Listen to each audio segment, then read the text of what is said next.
Okay, so welcome to the final episode of Dungeons and Dragons Waterdeep Bunny Heist. Oh, the real final episode. Last time, everybody had, after making their way to the Vault of Dragons and opening the door using the 3 keys, including an inebriated Simon, made your way into the vault, finding a series of false doors and eventually finding a real one. Making your way through, everybody was trying to find the missing gold, except Mousey caught the glimpse of a very nice fresco. The fresco basically charmed him and prevented him from wanting to leave it. After some initial bargaining, for lack of a better term, Mousey wouldn't budge, and you have all eventually decided to just bust the fresco, which broke the spell. Making your way upstairs, you had found several passageways over a 60-foot walkways into areas. Finding a couple of false ones, one a trap, one a sort of a thing that gave you a boon, temporary hit points. You made your way to finding a false stairway in the middle room. Making your way downstairs, you found a large chamber with several alcoves. In an alcove, you found a large pile of gold, probably 500,000 pieces of gold. However, you also found a dwarf named Barak Clanghammer. Turns out that he was actually a dragon who was tasked by Neverember to guard the gold, being able to exist inside of the magical walls, or the walls with the magical ward that keep dragons out, through use of a special staff he had, the walls of Waterdeep itself. The staff he had that let him be in there and was part of the payment for him basically guarding everything. That and a pile of gems. However, you all convinced him to, that it was wrong. It wasn't his money, it wasn't Neverember money, and you're going to give it back to the people, and he ultimately agreed. On the way out, however, you were ambushed by a drow who, Jarlaxle, who ended up being the several people you had seen before, using a hat of disguise to disguise himself as Zardoz Zord, who was the captain of the Sea Maiden's Fair, of the eye catcher of the Sea Maiden's Fair, who you had dined with. A fight ensued as another drow came out and he threw a jar of gelatinous cube given to him earlier by Rat King. Can't prove it. Can't prove it. Having dispatched that cube and the drow, you made your way back with Renair to the lower vault to see a standoff between Jarlaxle and the dwarf. The dwarf ended up turning into a dragon, and after a quick burst of fire, Jarlaxle tried to run out, being chased upstairs. He was eventually killed by everybody, with the final blow being Mousey. Not the Rat King, Mousey. Or the Red Butt Mousey. That was Zark. And with that, everybody had basically finished. Let me go to the map of Waterdeep, because I figure that will be a appropriate sort of thing. Pink Flump Theater. So you are currently in the vault itself. Actually, with that, let me actually just bring you to the vault page still.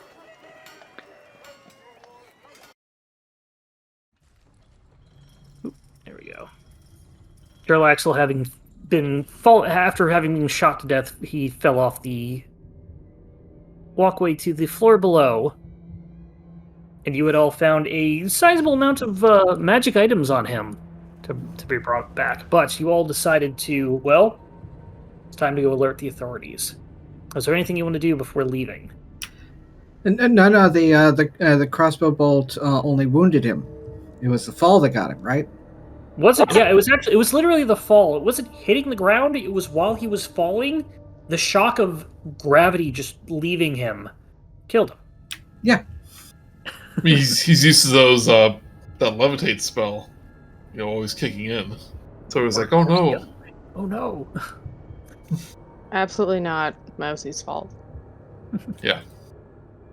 So you all basically made your way down here. Maybe not Aronnax, Klinghammer, but looking at the dead body of Jarlaxle. And I had posted the loot last time. I can post it again. It's half a page up. Okay, I'll make sure it's on the Discord as well. I think we might have killed one of Waterdeep's most powerful crime lords. That's a good thing, isn't it? Depending on how you look at it, I fear the power vacuum that will come after this.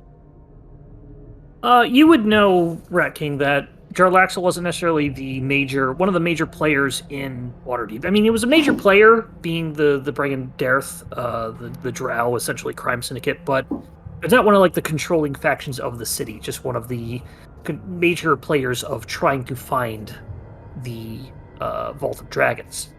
Okay, never mind. There's probably not going to be a power vacuum in Waterdeep itself. I make sure he's alive. It's yep, he's dead. Definitely. Pick up his hand, pick up his arm, and just flops down. Yeah, pick up his arm, check its pulse. Stuff the portable hole in your bag of holding, and cause a rift, planar rift that everybody gets sucked into. End of game. Oh, okay. But is there anything else you would like to do in the... I try on his hat. You do Pretty nice try hat. on his hat, yeah. Pretty nice hat. I did bring over all his items, but I believe you need to attune to it to be able to do it. Yeah. I go, wow, this guy was packing some magic items. I can't remember if my detect magic was still active or not, but if not, I'll just do it again. We'll say it's up to the end of this, just so you can see everything that is magical, just because I described it last time. So I'll give everybody the specifics. Of course, the proper thing to do was let the authorities handle this, but it's be a shame if all this went into evidence. And then it just gets stolen out of the evidence locker. Brutrik, do you have any opinion? No, Brutrik, all quiet. Stoic. Saying, no, officer, Jarlaxle was in his underpants when he got here. That's good. Without using identify, I won't be able to find out what exactly everything is, but he will point out that the hat, bracer, cloak, eye patch, and ring are, and the sword, and the web, and the portable hole. So yeah, you would be able to tell. Yeah, I thought I brought the portable hole in. I must have missed it. I think and adventurers rules. Yeah, I say this is adventuring rules. We found this in a dungeon. This stuff is ours. I agree with you entirely. Yeah. So you're able to take pretty much whatever you want. We can divvy that up later. You basically get everything except the feather, which he used to summon, and I think is a one-time use. I think it's a 1 day. Oh no, it can be. It does come back after 7 days, so you do find the feather as well. There you go. You can immediately see that the rapier and leather armor are not magical, but they are very well-made things. So there's a +3 rapier and a +3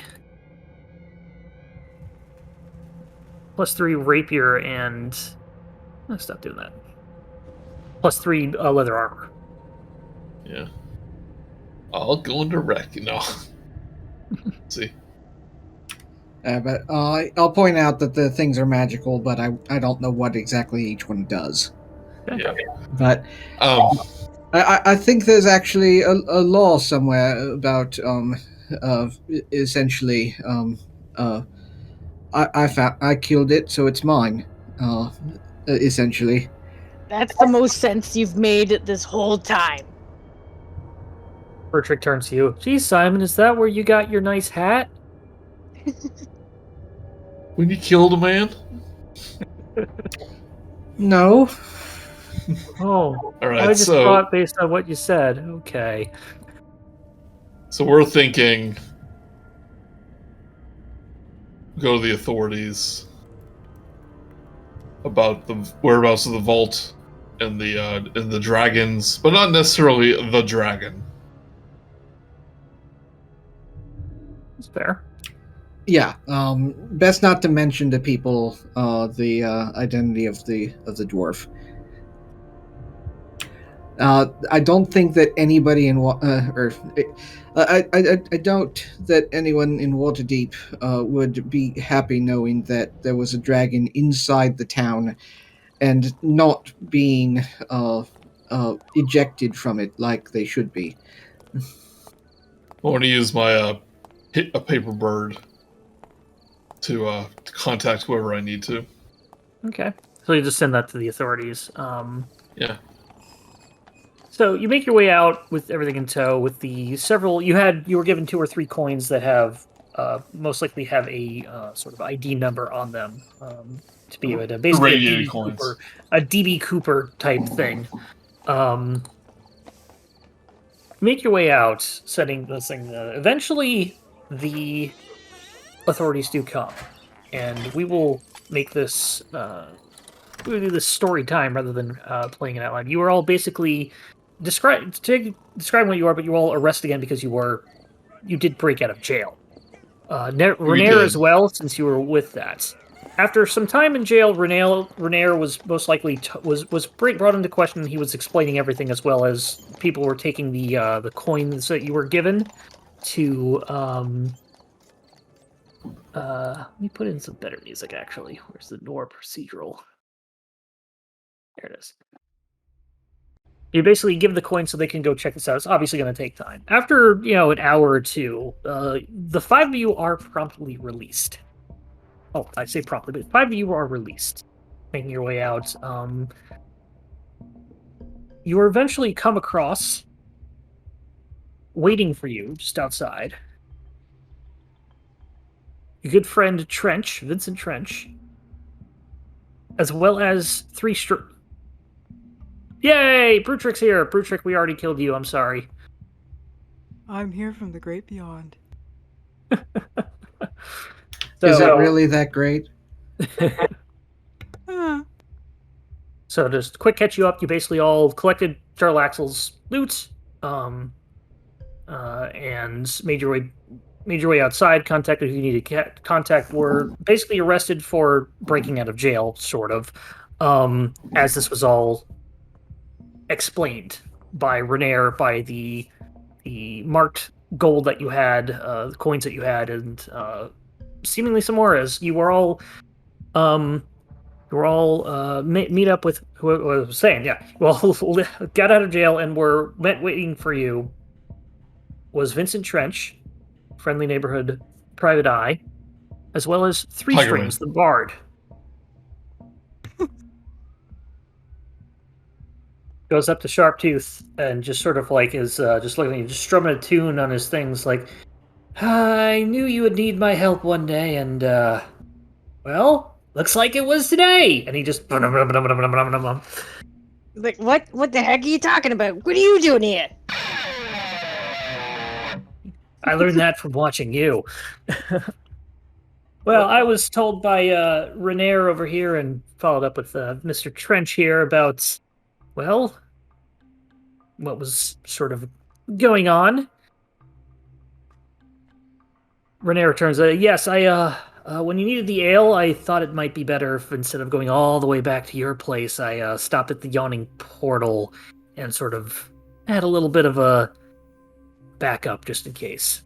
Three String kind of continues saying, yes, thanks to your help with Bonnie and company, we decided that you were on our good side, and we definitely wanted to help you out. As he flashes a pin underneath like a lapel pin underneath his cloak or something, of the Harpers, one of the factions, the good factions in the Forgotten Realms in Waterdeep. Wait, 3 strings has that? 3 strings, yep, had that. Wait, you some sort of undercover? You do base work on the side? I don't get it. What's going on? It's not really undercover. I'm part of the Harpers, keeping, they need people who can keep their ear to the city. It's, not really a big deal. I'm not like some sort of super secret spy. Just contact when they need information and when need help. I never would have guessed anything that cool would have came out of you. Ever. In a million years, forever, never, ever, ever, ever. He kind of says, yeah, it's, you know what it is? Acting.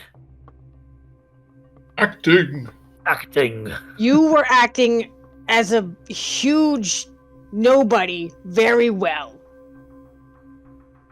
Kind of like gives you a sort of a nod in a. Like Sharptooth you know is what? so genuine in this. Like Yeah. it's like his mind's blown. Like I can't believe how well you were so insignificant. Yeah, It he was gives bizarre. you like an approving sort of like nod, like takes it as a compliment, whether or not he's actually acting as how much of he is acting to be a nobody is, well, remains to be seen. So I was able to at least get some backup here. We had a couple other agents be able to get to your location if necessary, but looks like you handled everything before that was needed. It took us a little bit to get everything out of jail, get you all out of jail. Yeah. So after you helped Bonnie and a group of her group, So you knew. the Harpers had a way to thank you. New as in yes, we were Bonnie, kind of like finger quotes. She was basically part of the group of doppelgangers that live in the city. She herself, they themselves, were not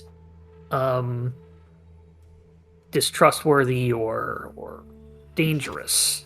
The rest of the group, we were unsure. We did find that one of their group was working for the Castellanters.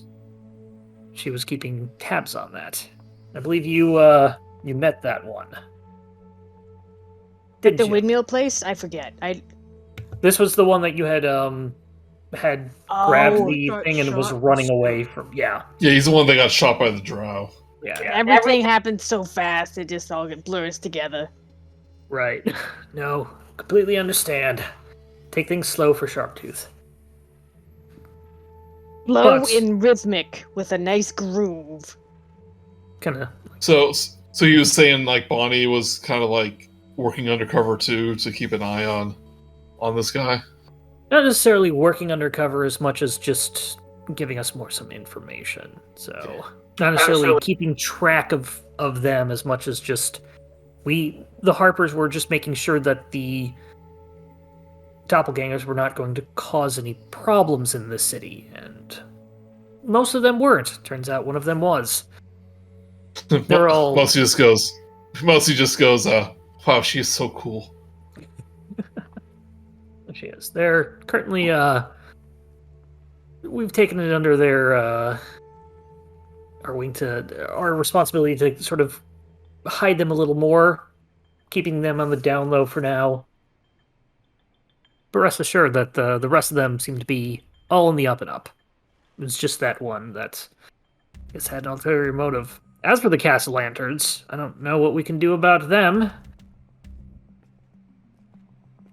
Maybe nothing. Maybe we'll just have to keep tabs on them. In any case, kept the Stone of Galore, I hear? Looking over Trench. From them, and then found the entire vault and the missing dragons. Quite amazing for tavern owners. With nothing really spectacular going on otherwise. Do I still have it? by the way? Do you still have what? Do I still have the stone? Yes, you do. You are still attuned to it. What's the stone's purpose now that it's been fulfilled? Apart from snuffing out candles, I'm not really sure what. I mean, like, was it designed specifically for the vault, or could it be used to gain insight on other things? Well, I think it was essentially like a repository of information, but the main information that it contained, as far as I'm aware, was how to open the vault.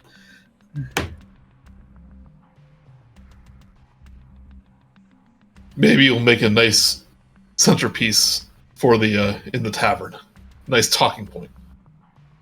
Yes. Right So- next to that troll skull, and that giant knife. Yeah. Which are on opposite ends of the bar. So they're really right next to each other. I wonder if I can get it to record the entirety of a library, perhaps. Hey. Yeah. Have an audio book, a book that just reads out to you. Indeed. Book on stone. Then more than one person can read the book at the same time. And people that don't know words also can read. Yes, people like that. And we can get celebrities to do the recording, so more people will listen. I'm a goblin right here. My voice, 7 hours. We'll get some echo, by the way. Sorry. I'm not I sure. think it was you, Bun. It was probably you. But go ahead, Bun. No, it's fine. So, with this, the next sort of things that happen with your group as you're doing this, you are given a meeting with the Open Lord of Waterdeep, Larel Silverhand.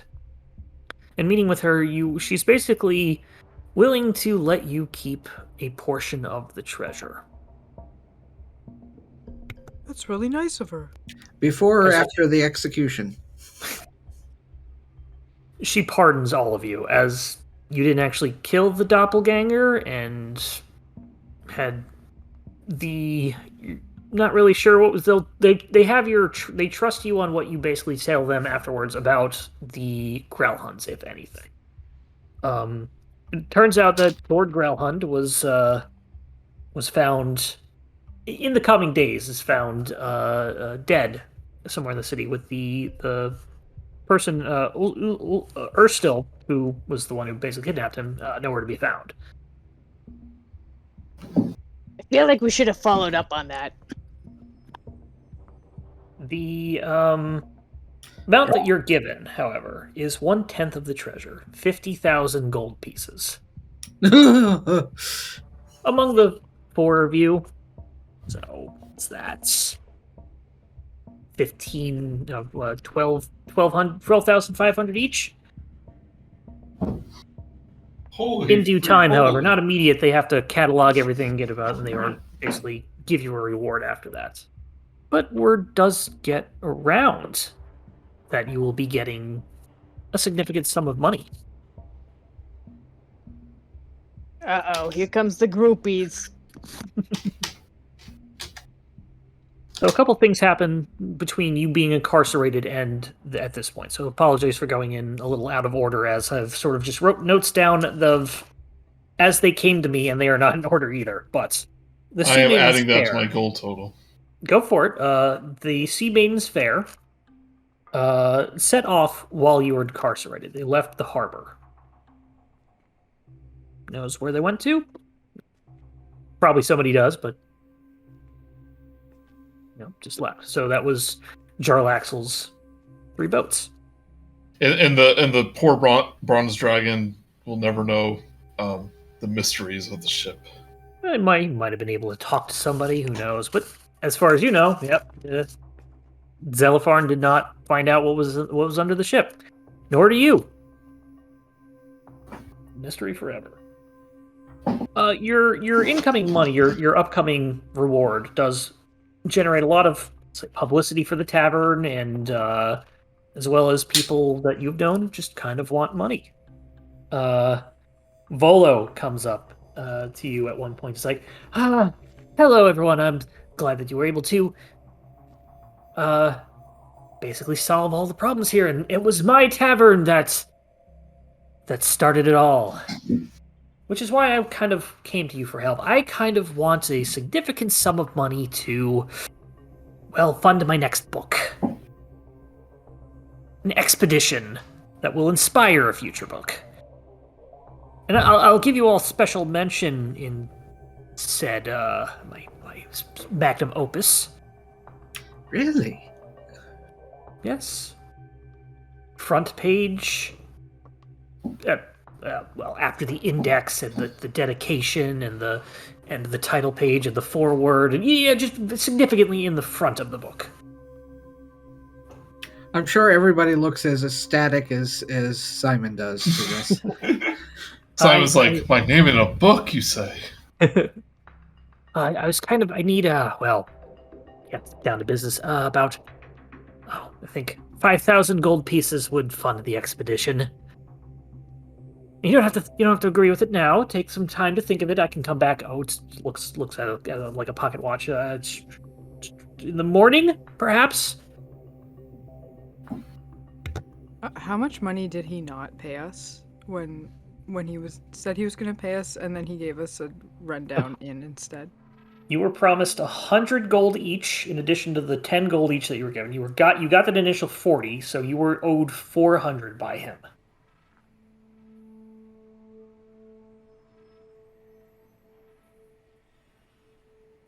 I'm not sure, Volo. I think I'm gonna think about that overnight. Well, it sounds good. I'll be sure to come back tomorrow with notes about where I plan to go and what I expect to to write about. But I have every what's the word? I'm sure you'll do the right thing. Good. So long, everybody, and just runs off. Okay, goodbye. Have a great night. He runs off like he's scared. To be fair, I ran out of things to say and needed to get out of the situation. See you tomorrow, I think Simon, Simon, you know what? I bet you would make a excellent assistant to Mr. Volo. Assistant? Yeah. Someone as prestigious as him. You can take his notes. He'd be great at it. I am rather skilled in shorthand. You'll get to visit. Sorry. You'll be able to visit new and dangerous places. Mostly new places. Not so much dangerous. Yes. Let's hope not. Why don't you just make your own book? Just make your own stuff. Don't worry about what other people's is doing. Oh well, what could I possibly write a book about? I don't know. Is there a book you wish existed but it doesn't, so now you have to make it yourself? How about? I just came up with this, top of my head. How about call it Waterdeep Dragon Heist? And it could be about our adventures. But when was there a heist? Let's forget about the title. It just sounds nice. To draw people in. Yeah, it's dramatic. A metaphor. I see. It'll be a good entry-level story for people ages 1 to 5. Or people who just maybe have an interest in these type of stories, but just aren't sure how to get started. It's so easy for beginners. I wish I could give you inspiration for the next game we all play. You do get a knock at the door, however, one of the in the following day or two after Volo's left. No, not you, Kitty. It's my cat. Notice that. It is good old friend Conan the librarian. Oh, hello, He's back. everybody. Yes, welcome, Simon. I'm so glad to hear about that you were safe and that you managed to save the. I guess you didn't save the city. You saved the gold. I don't know. That's kind of weird. Either way, I wanted to come over and give you my congratulations, and well, maybe talk about a business opportunity. Remember that idea I had a couple years ago in library class? Which one? It's the one where, well, I wanted to start a library, but like a mobile library. We get little boxes, and we put them around the city, and we put little like old books in there, and then anybody can come and like take a book and read it, or they can drop off books they don't want anymore, and it's just like a little drop off. Take a penny, take a dragon, leave a dragon. Take a copper, leave a copper, but with books. Yes. Where the knowledge would come to you. Oh, yes, that was the motto. That's right, you came up with the motto. I like that, and remember, I came up with the name Redbox. Readbox. You mean Redbox? Yes. No, Redbox. It's past tense. But doesn't it Long happen ago, in the but future? I appreciate it. I mean, I guess it will, but gonna be like, we'll have red box? Because I guess we will have red boxes. I can't has Redbox. Oozborn comes over. Oh. Well, either way, I thought maybe this would be a good opportunity to actually start that up and just be a way to get people to read like all the used books that they like having a little candle keep in a box.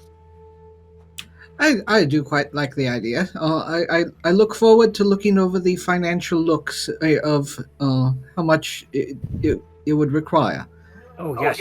I actually started on that last night, but I want to make sure I get your blessing first before we actually just start planning that, whether or not you're committed or not. But I'm going to get started on that tonight. That is my homework. Congratulations, everybody. I'm glad to see you all safe. And looks over at Leaf. Did I ever know you had a ghost bartender? I don't think I ever knew that. Well, you do now. Tell your friends. Yeah. I'm going to do that. All right, goodbye, everybody. Bye. Bye. People are just everybody's going to keep all of their money except for Simon, who's going to be bled dry by everybody. There's so many book-oriented business ventures that are going on right now. Well, I think I might contact Volo and say, I get publishing rights. I think that's a good thing. Maybe I'll invest in like upgrade from a broadsheet to like a publishing thing for books. With that, Zort comes downstairs. Hey, everybody! I'm glad to see you back. I want to tell you about this new thing I came up with while you were gone. It's called Bumper Pool. I put bumpers on the billiards table, and I rolled the balls into it, and they bounced off. I think it's going to be like the next big thing. Anybody want to play? Brutrik is thoroughly excited on this, and he wants to see how much they bounce off the bumpers. You and Zort spend some time. Oh, go ahead. Oh, I'd like to go and just like, so how much does it bounce off the side when it like hits it? He put up like a really like flubbery sort of bumper that he found, and it gives a type thing, and so it does bounce, probably more than you'd want if you turned this into an actual sport. Yeah. But It was shedding from the ooze cat. yeah.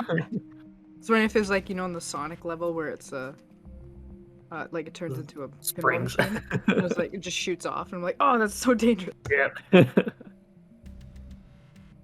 Can we get some tavern music? Oh, I had switched over to the less cheery music, but I can go back to that. Yeah, this is happy times now. There we That's go. John. Yeah. So your business does eventually become profitable again as the street opens that back up, and after the the horrible fireball, and you have plenty of free advertising. With that, what would everybody basically want to essentially their characters to do with their share of the reward? All right, so Brutrik is bad at math and likes to help too much. So if nobody stops him, he's gonna send half of it to his monastery, and then he'll use a bunch of stuff to help rebuild that explosion area on the side. He's going to give probably like a couple hundred to Nim because he still feels really bad about his friend being dead. And I think that's mostly what it'd be, but and because Volo asked for help and he still likes helping, he would probably help Simon if Simon says yes, and they would kind of like split it a bit. Okay. So, Brutrik, you essentially do that. You spend a good portion of your money. Half of it, as you said, goes to the monastery, and this is going to keep the monastery funded for a couple of years. Probably, it is a lot of money, even for for something. Your monastery, I assume, is not very materialistic in a sense. So this is going to keep repairs, probably like a Zen garden type thing. Keep everything upkept and very nice and very have good longevity. The money you spend to help rebuild the nearby area, even though the house or the building across the street was empty, it was rebuilt essentially enough to just not collapse, but it was otherwise neglected. You basically just made that nice as well, made everything matching, so let's make this not look run down. So, it's a nice place that, because you have to look at it every day out your window. Who owns that building? Nobody. It's either the city or just somebody who owns property in the then city. Maybe it'd be neat if Brutrik rebuilt it and then kind of made like a little temple/training area. Okay. Yeah, that's good. You basically either purchase or rent the place, or like buy it like a condo or something, and you fix it up, and it's your little monastery away from home. Yeah. Neighborhood revitalization. Keep kids off the street. Yeah. Turn it into a little community center. You send some. What was the third one you said? It was for Nim, and I think that's right.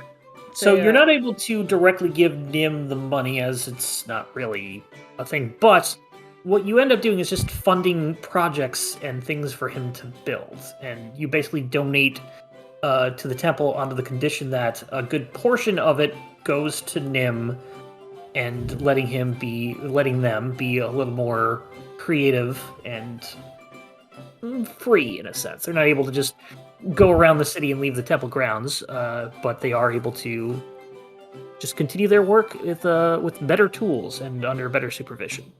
Nice. And you send a nice box of very fine glassware to Durnan at the Yawning Port. You bet. But it's all branded as a Troll Skull Tavern. Has our logo on it. You found some that it's basically like Leaf's whiskey rather than Troll Skull Tavern. So you got those little branding box glasses on there. So a little extra advertising and a little... Maybe do you think we should remain the exclusive tavern that sells Leaf's whiskey, or do you think maybe we should sell it to various other places, Waterdeep, like the Yawning Portal? Depends on how much it can be mass produced. Yeah, might be a problem. I was learning how to make it too. It is one of those sort of things that has like a small business charm to it, like a family recipe type thing. Sure. Yeah. And while you could mass produce it, and Leaf does seem to be okay with that idea, we'll say that you ultimately decide together as a group of like, no, let's keep this. This is special. Leaf's brand, the only place in Waterdeep that you can get it. But with that, let's go into Mousey. What would you like to do with as a follow-up with your reward and the following days? Even though I know he's kind of a kook, kind of like the idea of helping Volo with his next exposition. Like I said, like I kind of work out like publishing rights. Right, and we'll say that you can easily do that. That you trade, you do secure at least the initial publishing rights, even with the small operation that you currently have, you're able to do. Sure. Yeah, minus 5,000. But otherwise, I think I would just invest in the tavern and my printing company. You do start up a printing company. You do get a better machine, better things, and you need people to work for it. And you do find somebody does answer an ad in your broadsheet as a printer/reporter. A young girl, a young woman, girl, that seems to have a knack for writing and printing. It's up to you if you want to hire her or not. Well, does her name start with a B? Name does start with a B. Beatrice. And with an Ani? Okay. No, name is Beatrice. You unfortunately don't see Bonnie in the days that come. However, you do come to the understanding that Bonnie is not a human. Bonnie is a doppelganger. And the original Bonnie... Yeah, but... Well, yeah, okay, go ahead. Sorry. No, go ahead. No, go ahead. Go ahead. Well, I was about to say, like, I made it clear Mousey doesn't really care. Yeah, no, it's not that, but you understand, and while you don't care, it's that it also sort of meant that what you come to terms with is that the original Bonnie, be it somebody from outside of Waterdeep that you have never met, was disposed of by this doppelganger. Who they were, why they were disposed, they could have been a bad person, they are definitely not the Bonnie you know. However, I was hoping sort of, it was a little less nefarious. that's the thing, it's not necessarily nefarious, but this is how doppelgangers doppelgang, unfortunately.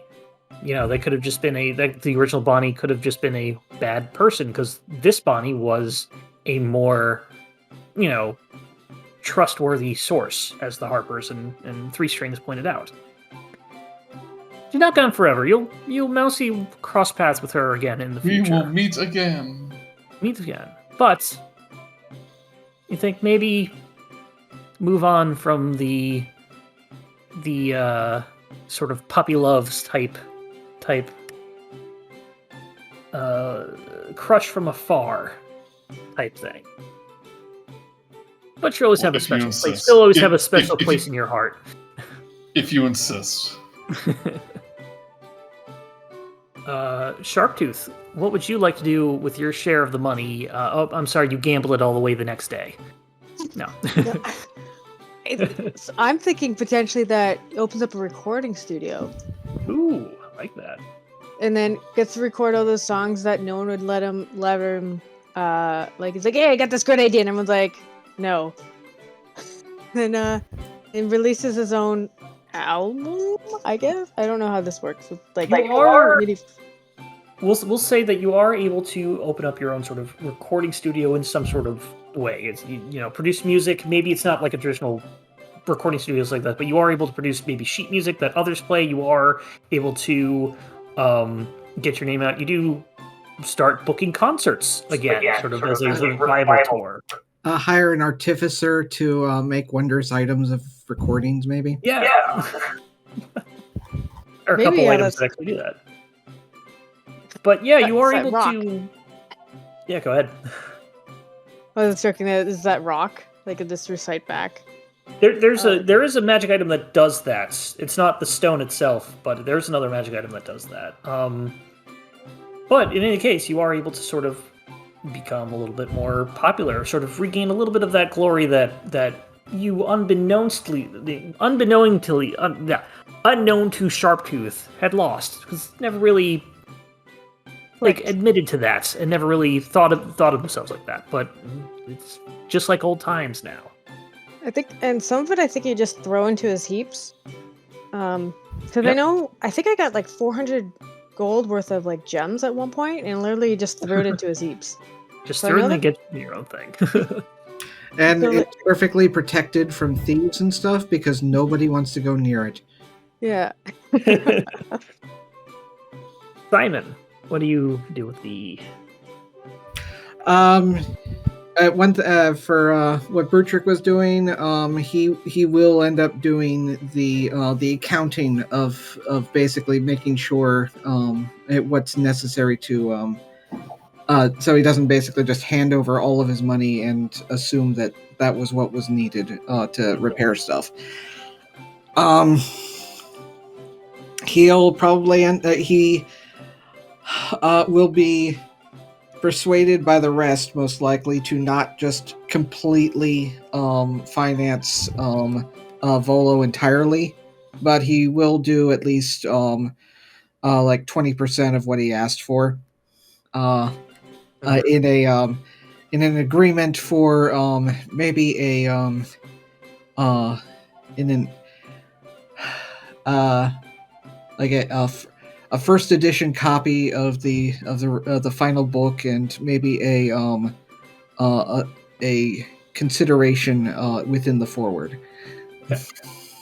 So you managed to, in addition to doing the financial work to make sure everything is up to snuff, nothing nefarious or sneaky going on. You do also manage to secure more recognition for yourself, as well as all of your friends in the bar, getting additional sort of being immortalized in one of Volo's books. In the days that come, however, do you ever unattune from the Stone of Galore?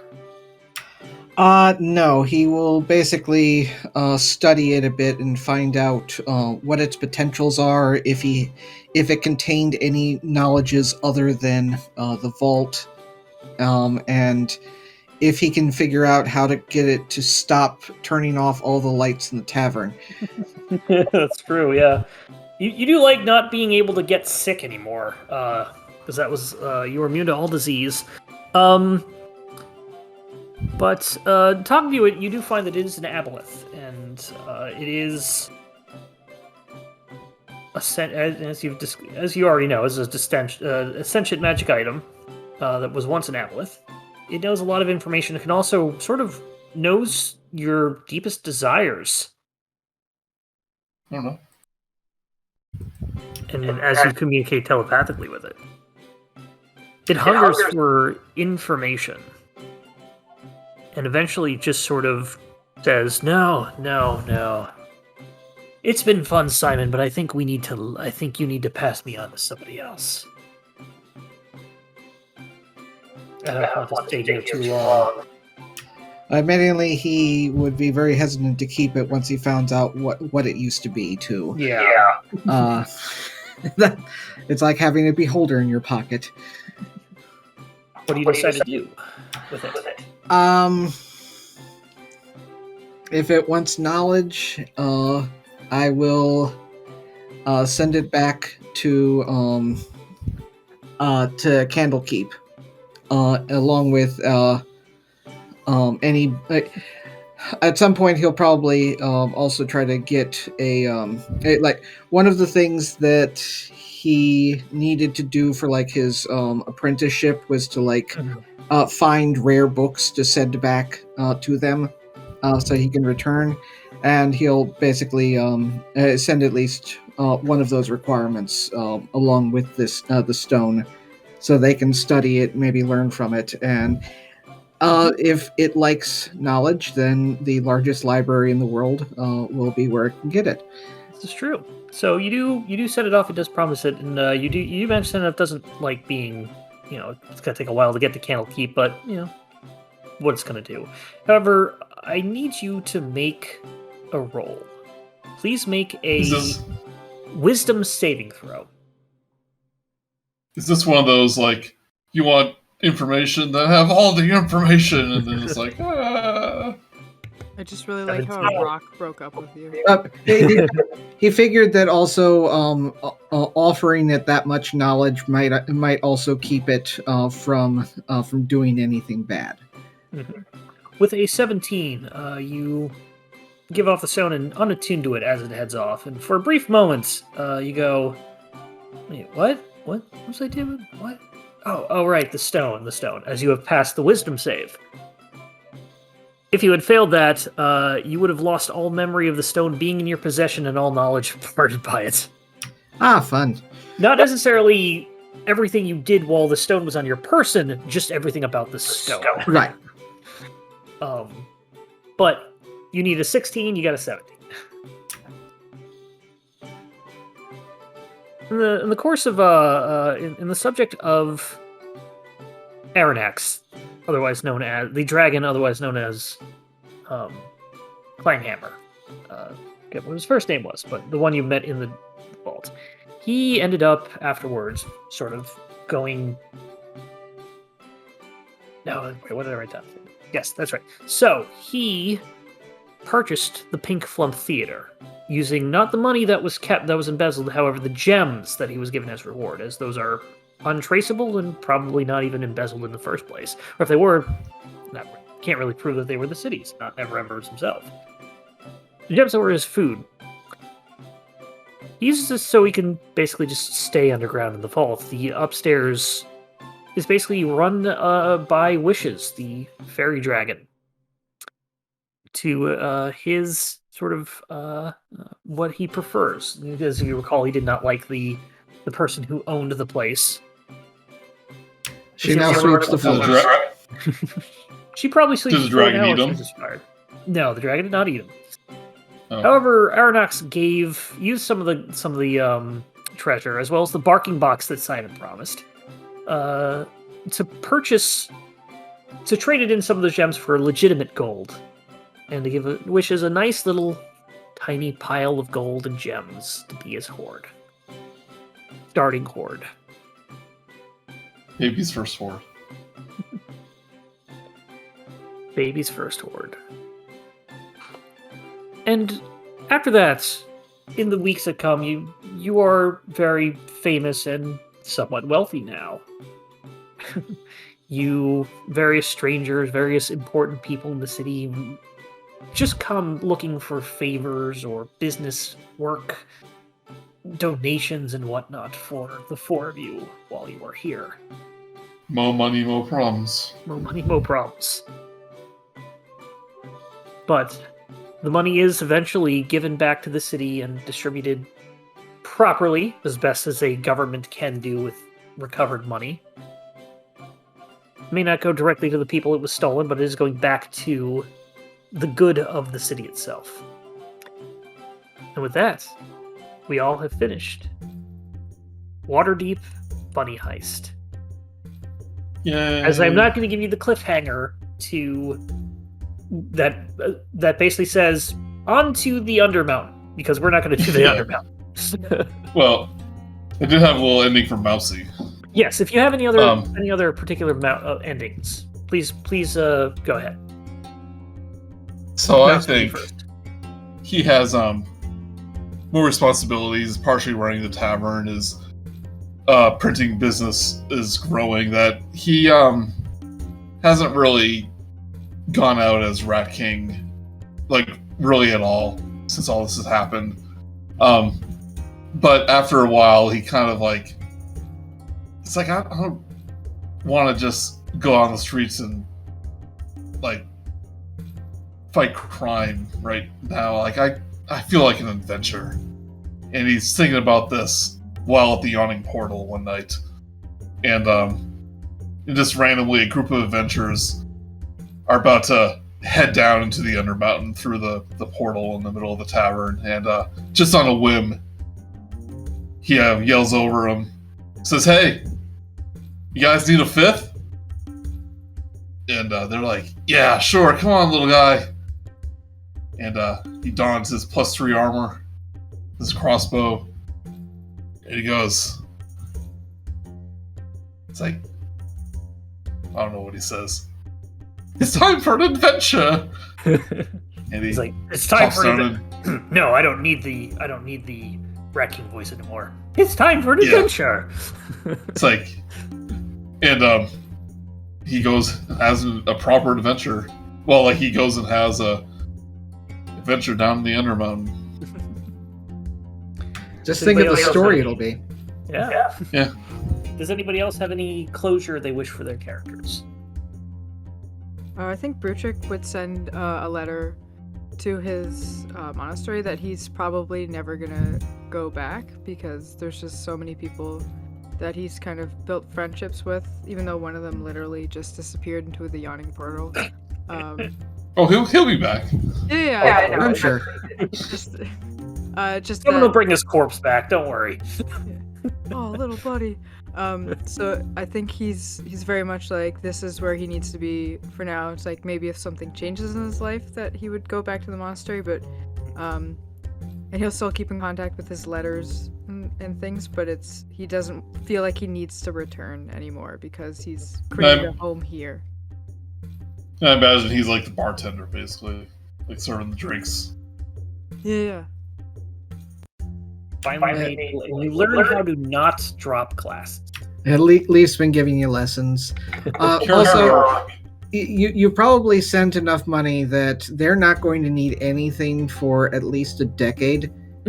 And so there's not really anything that, even if you did return, there was nothing that you could really do to help further. But there's so much more help that you could do here. I'm going to help everyone. Simon or Sharptooth, do you have any particular closure that you wish for your characters?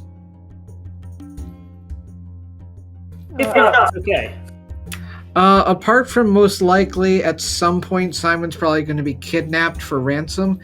I'm not really sure what else to suggest. You become the brand new Floon Blagmar as you are kidnapped for mistaken identity.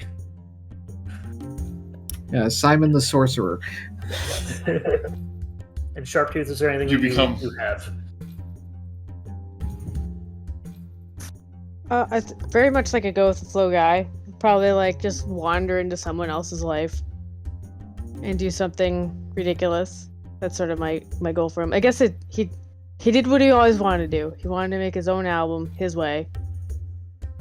You and Blue Strings make a duet together as sort of like a friendly rivalry, sort of. You know what? Let's like dueling pianos. Do a thing like that together. And you sort of see eye to eye. I got an idea.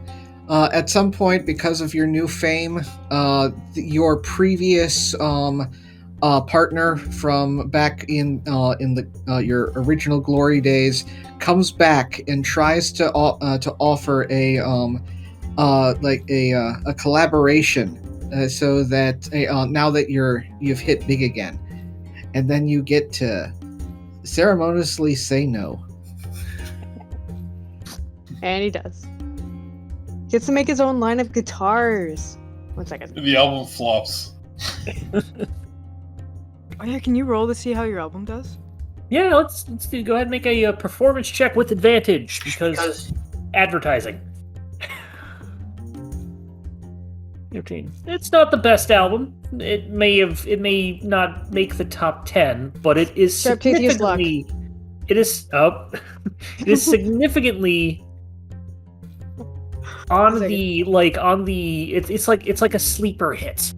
It's like, oh, this is kind of like the stuff I used to listen to when I was younger. That one band with that Goblin, and then people are just like, this is actually pretty good. It's not a smash hit. It's a cult classic. By that I mean you end up developing a cult from it. Nice. All hail the bass.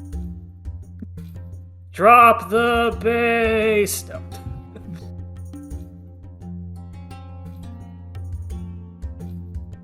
JPEG. Yeah, one of those massive, weird guitars. All shall feel his wrath. Vast wrath. You got 3 strings, I got 3 guitars. There's a harp on the back end of it too. That's what all the strings in the middle are. There's a video of the guy actually playing it. It sounds like video game soundtrack music. That's amazing. Plays guitars like Zorro uses swords. And with that, I believe we've come to an official end of our adventure. Congratulations, everybody. Thank you for sticking through the song. I hope everybody had fun and was very satisfied with most, if not all, of what their characters did. Yeah, I'm excited because again, it's not my first game like this, Mhm. but it's specifically first D&D. And yeah, it was very fun. Very good balance between lighthearted and intensity. Oh, yeah. Seriousness, which was really fun. Well, Admittingly, with that, let's go directly into our podcast Yeah. about the adventure. Oh yeah. just also like I have been playing D&D and RPG since first edition, back with the original Red Box, and this is actually the first written a full campaign that I actually played to completion, without and like the with the group disbanding or something. that's great. And it is a short campaign. It's 4 to 5 levels, but no, it's still great. You got what 20 Yeah, 20 some odd sessions in that? I'm sorry, Joey, you should probably do your normal podcast introduction thing. And I guess you weren't technically part of the entire Dragon of Icefire Peak, so this will be your first, like, all the way through. Yeah, well, plus it's getting continuations, so until the end coming up, I don't really technically consider that the end of the campaign. Technically, it's Dragon of Icefire Peak, but hello and welcome to the Legendary Broadcast. I am your host, Joseph Blanchett. And with me, who, we've been actually talking for about an hour now, is Mark Strider. Hello. We got Bun here. Hello. And my first time officially on the podcast, we got my friends Sam and Steph. Hello. Hello. We're from Canada. Yeah. What? No. When did this happen? Surprise, eh? Yeah. And we're doing this right after we officially conclude our Dungeons and Dragons Waterdeep Dragon Heist game, and we're just going to talk a little bit about the adventure and what we felt about it, how we felt about it, and share some feelings, stuff like that.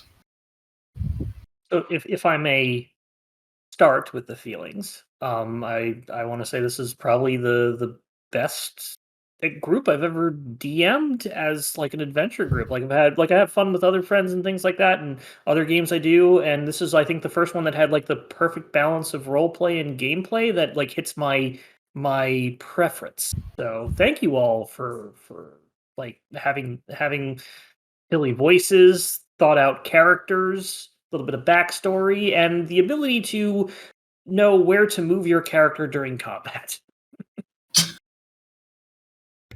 Well, because one thing I told Sam and Steph, since they're kind of new to D&D in this way, I said, this isn't your standard go into a dungeon where a warrior and a paladin and a bard going on an adventure. This is an urban environment. From what I understand, it takes we're just kind of normal people for the most part, unless I know you can play it any way you want. But I was thinking it's we're not necessarily adventurers, so let's pick something unusual that will fit into this setting. Ragtag bunch. Yeah, Motley Crew. Motley Crew. So no, that's just Sharptooth. Steph and Sam, what kind of characters did you, in case people didn't listen to the all 22 episodes, what kind of characters did he make? So my name is Steph, and I made Brutrik the monk character. He's monk Bugbear, because I was originally going to do the tortoise type monk because of Kung Fu Panda, but then I found out about bugbears, how long their arms are, and I thought that was so funny. I had to pick that, and it also seemed it was against type because bugbears are more chaotic and aggressive seeming and bullies, and so to make him a really kind of lazy monk who compulsively needed to help people while being clumsy, it just felt like a lot of fun. It was a very good gentle giant sort of feel to it, Andre the Giant type thing. bugbears are traditionally, the bad guys. Yes. And one thing I know D&D is trying to get away from, but you just can't really get away from it in old adventures, is that these monster races aren't necessarily always like the bad guys or corrupted by evil. There can be, a big doofy bugbear who's just really clumsy. And he always wants to give it free hugs. Free hugs. And Sam, with like Sharptooth, you decided you're saying, I wanted to be like a rock star. Yeah, so Sam with Sharptooth is I'm learning bass guitar right now. And so I was like, oh, this would be funny if I put that into the character I was doing. And why the goblin is I find that I like drawing, just doodling goblins. So it's very much like for the aesthetic. But then I want it to be like old, run down, just to like a very much a has-been, because I thought that'd be really fun to play like a very oblivious character. Because I think there were some great lines during the campaign of just Sharptooth just being that I think it's going to take a while for me to forget, if ever. Because I mean, Sharptooth. Oh, go ahead. I was gonna say I remember talking to Mark about with the character because how like blunt and oblivious he is. I could progress the game if there's ever like a pause in it, or just say very like bluntly like, well, I guess we're gonna go like just whatever needed to get done without the storyteller having to say it. But it seemed very much still in character because that's what the person would do, and I thought that was really fun that I could push the game in like a just to get moving again. If we like even if Sharptooth was the one that made them stop and talk and go off track, that I could then redirect it and push us back into playing, and it wouldn't feel forced. I think Sharptooth, like Brutrik, is like the heart of the party just because he's so like lovable. But like Sharptooth was my favorite character. Like, it is very hard to make a narcissistic character that is likable, and you managed to do so. Yeah, and like I love how he's just a slob. Like he just sleeps in a pile of trash in his room. Trash with and like him. Yeah, like since he's like not just a bard, he's like, oh yeah, I'm like a hair metal bard. We were able to put like a lot of cool stuff like pyrotechnics when you attack. Like when you do a thunder wave, it's like you slide and you do your electric guitar and and like flavoring up the spells to be character appropriate. It's really nice. Also, seeing somebody use pyrotechnics is also great.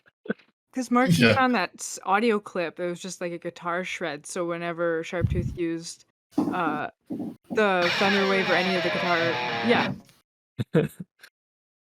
it was just a stairway to heaven. So, Bun, what was your inspiration behind Simon? Like, what kind of character did you want to make? I've actually played prototypes of the character previously in more homebrew sessions where essentially the idea is just a bookish wizard that has absolutely no in-world experience of any kind whatsoever, has basically lived his entire life inside of a library, gets kicked outside, and now it's like, what is everything? And but at the same time is such a weak little thing that just trouble seems to summon towards him. And I don't know, just go into the reading part of a wizard and just make it overblown. Mm-hmm. And you played him like playing just like the nervous nerd character was you made that work really well. Yeah, in the previous time I tried him out.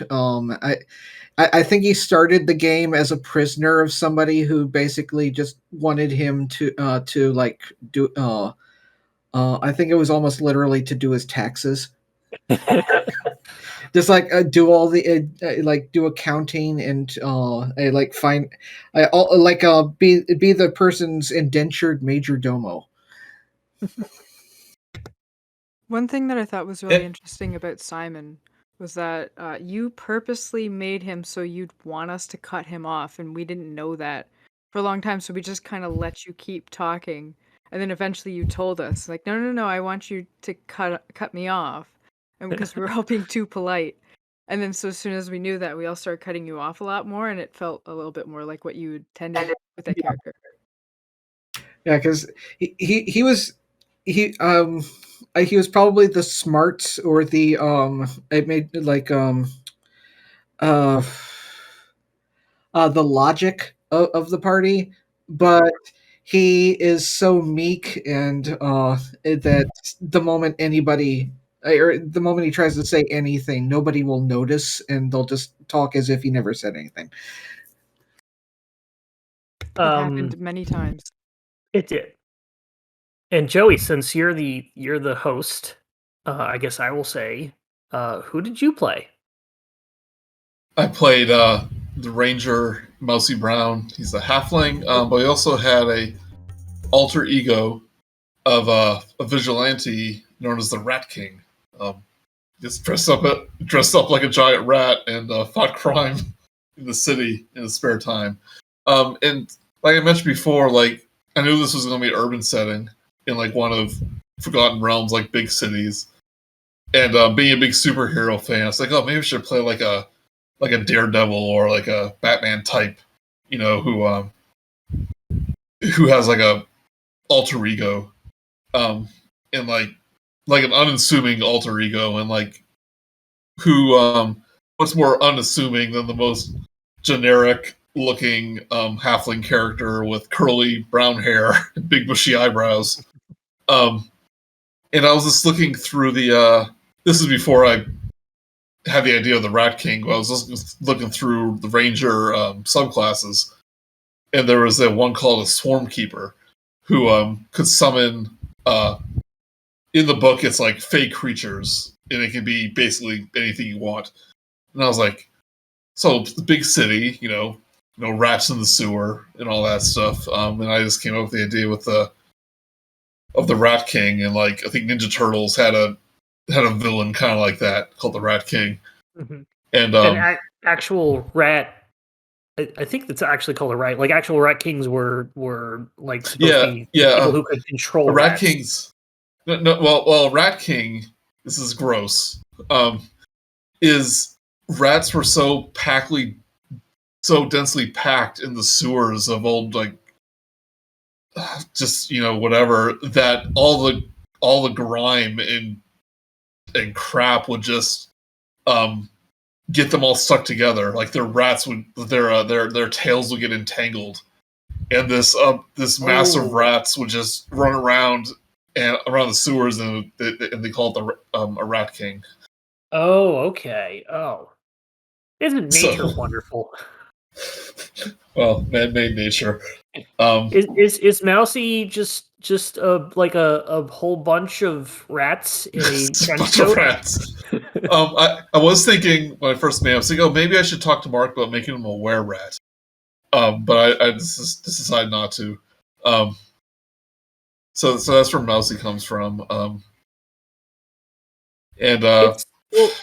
See, that's actually a thing, because there are were-rats in the game, and you did come across one of them, and no other opportunities came up for me to introduce them in a case, or any of the sort of things we did in Chapter 4. You didn't come across any other were-rats, which would have been.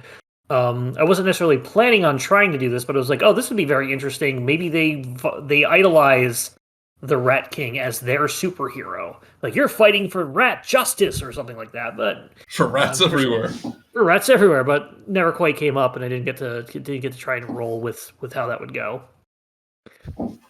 I guess I should say that I also played a character. All of them.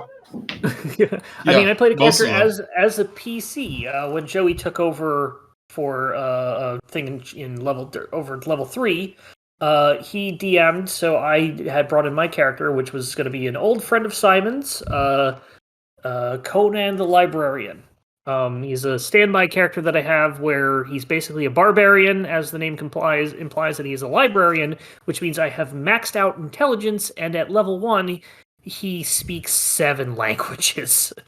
Playing against type, he's got the stereotypical Andy Jangerflax nerd voice that I do.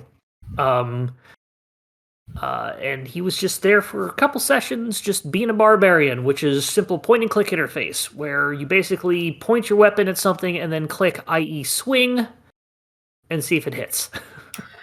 And is also Sharptooth's favorite NPC.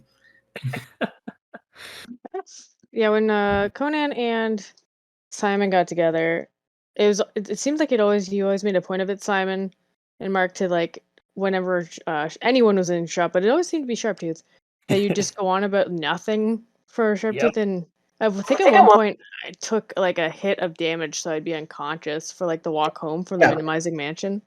Yeah, you did. It was because I rather liked his response for when nobody was targeted whatsoever, but we were just basically just talking shop for a while when we first met him, and it's just you were in the background just going. The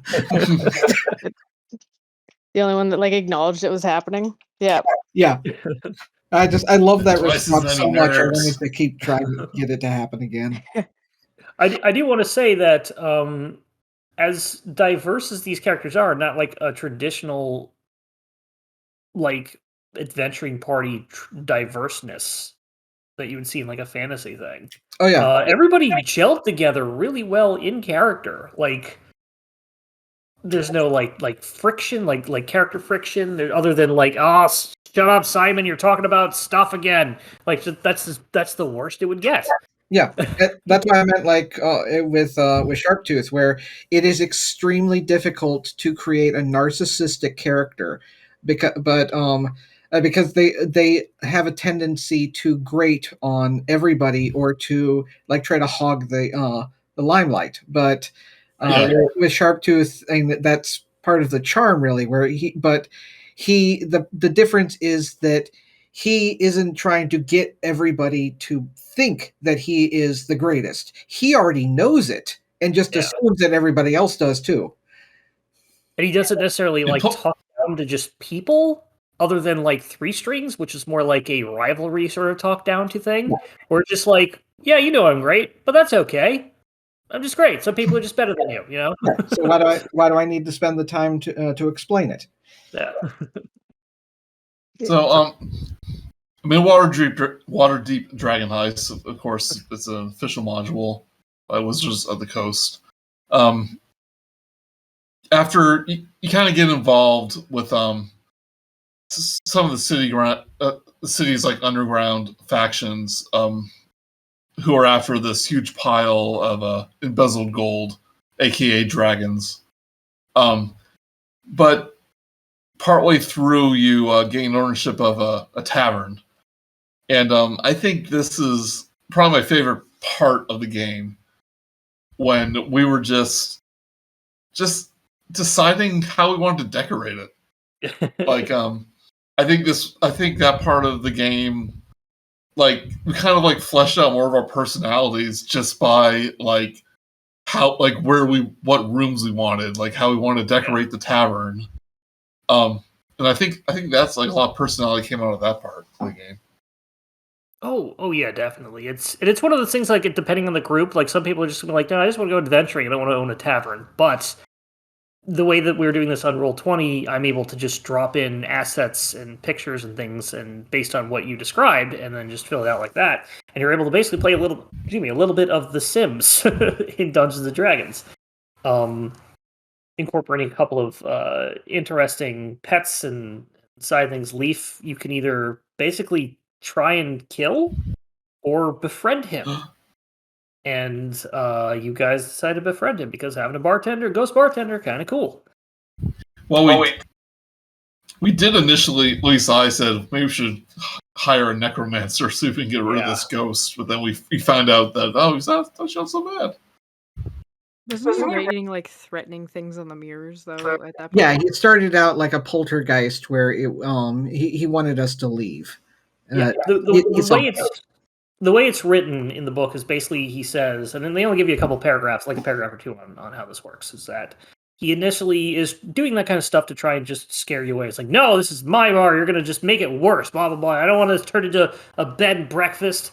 But it says that if you like win him, you can win him over, and then he'll just be your bartender. Like because he'll be like, oh, you want to open this up? Okay, yeah, let's get this working again. I haven't had a good bar since I died. And I'm able to write around the you find his whiskey that was stolen, and he likes you for it. He thanks you for it. You learn his recipe, so you can throw in the Leaf's whiskey as like a little thing. Throw around like that. So basically give you enough to do something with, and they expect you, especially in chapter 2, to as a DM to sort of build around that. So I had a lot of fun trying to build around this kind of stuff. What would have happened if we tried to turn it into some kind of beatnik poetry slam place? He probably would have kept harassing you. So, after the fact, I kind of went back to chapter 2, which is kind of like the most open part of the adventure. And I think since I DM'd a few sessions, we unfortunately kind of missed out on some more like slice of life bar stuff. So, because I assume you're going into like the rival. Yeah, because in the book there is a rival, basically bar owner. Yeah, so that kind of becomes enemies, like with the party. Yeah, so the way this is written is that like he wanted to buy the place, but was underbid by or outbid by Volo, and so he's resentful for it, and he basically eventually I've never had the chance to actually run that to actually do stuff with it, but he basically tries to just make you all just make things worse for you. Just be a horrible sort of neighbor that's trying to like just slyly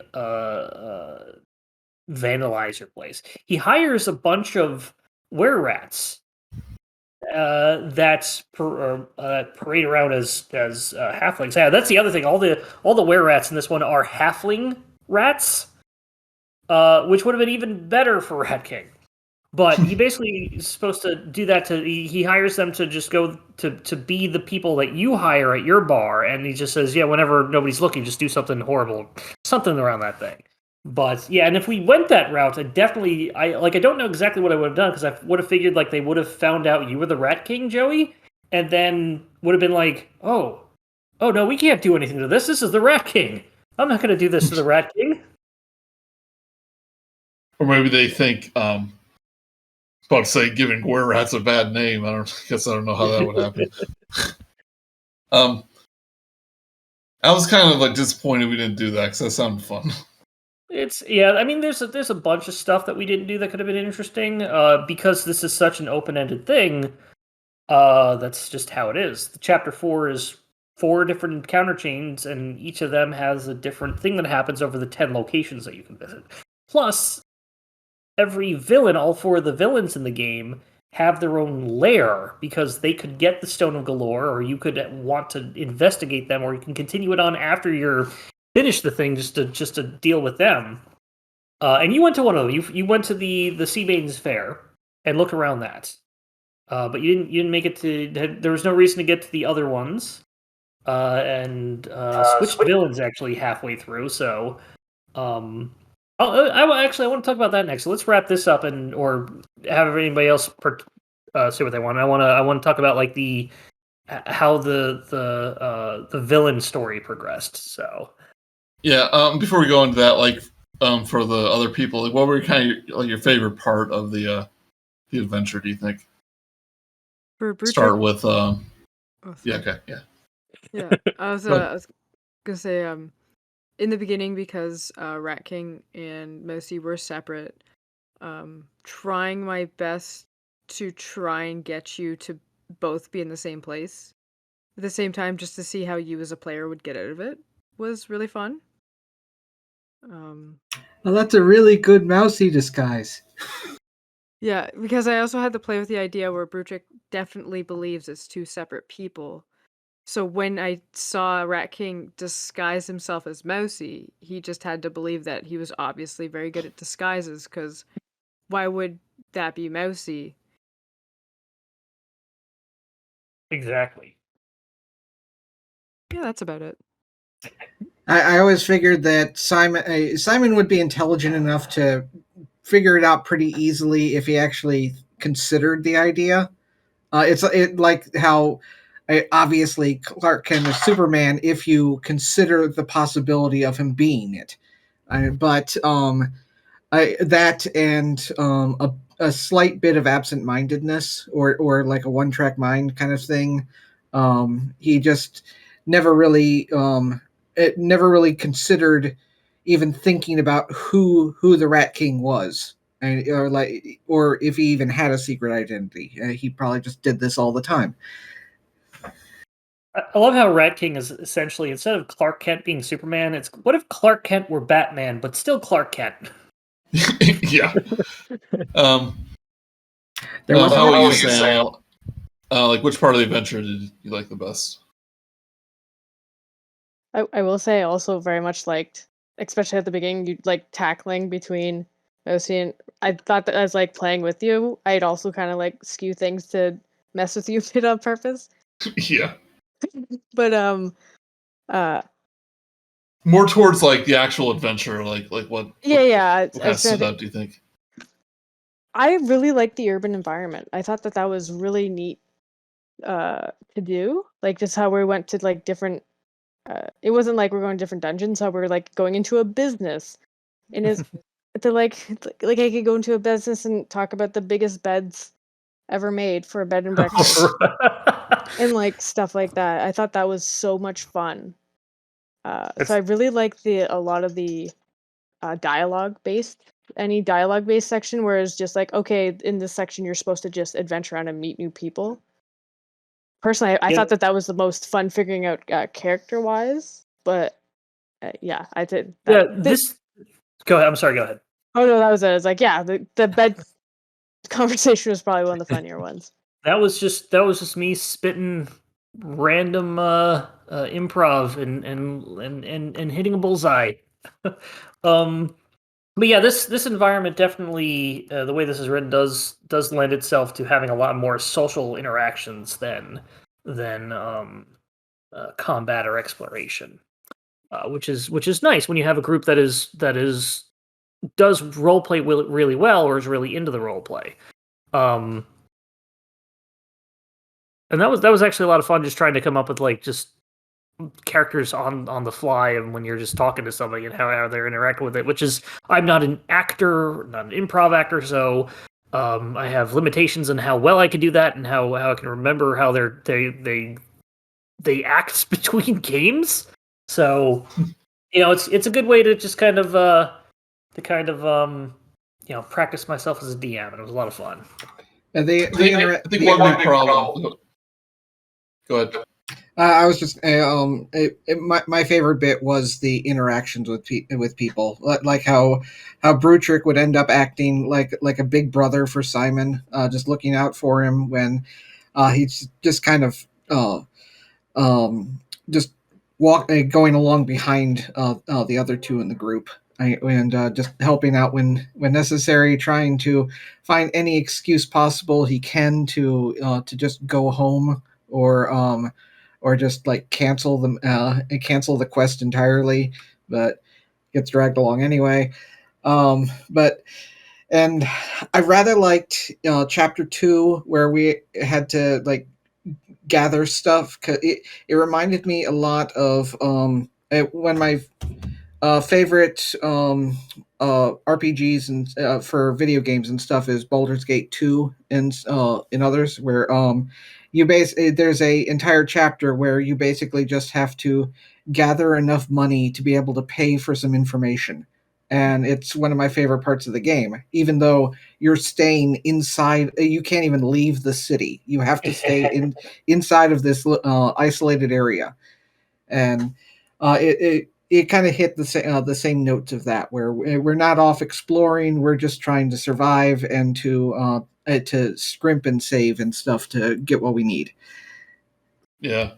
Yeah, and again, like the fact that we did the minimizing mage, which isn't part of the Waterdeep module, and we got a bunch of money from that, kind of like negated the need to really do any of Chapter 2, like a lot of the side quests and stuff. Right. There are a couple of options that are sort of written in there, and in some supplements that I have written by other people on like DMS Guild. Like, hey, what if you need a loan? That way you don't have to just try and get all this money. Here's one of the characters that can give you a loan, and then you can just have that into your thing later on. You'll be able to pay it off by the end anyway if you get the gold.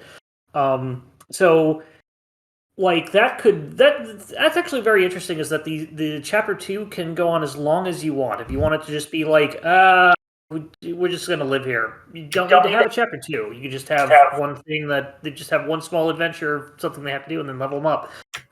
We can go to Windhelm, or we can go to every other place on the map except for Windhelm. Exactly. And it also let me put in go ahead.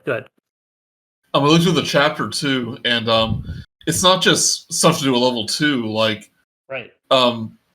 Like we kind of, once we got chapter 3, kind of, went through the adventure at that point. But it doesn't necessarily have to be like that. They had quests for level 2, 3, 4, and 5 that you can potentially do, like in between, like major events.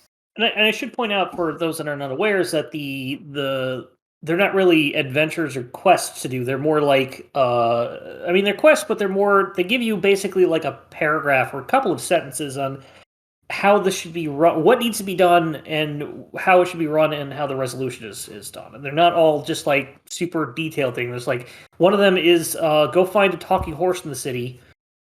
You just make a couple of rolls investigating for them. You find the horse. They give you information, and you send it out to that. And they basically have one of those lists for every one of the major factions that you can join, including the bad ones.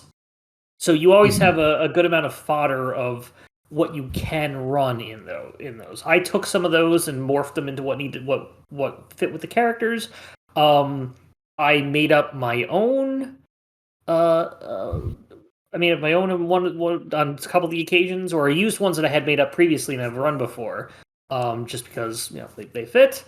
Or you can just jump over and do a completely different side adventure, like Minimizing Mage. Yeah, and like some of those are probably just meant to be like a little bit of RP and then a dice roll to see if you do it, not necessarily like a 3-hour session. Yeah. What was I gonna say though? Could I say something about the Growlhound section of the adventure? Oh yeah. Oh yeah.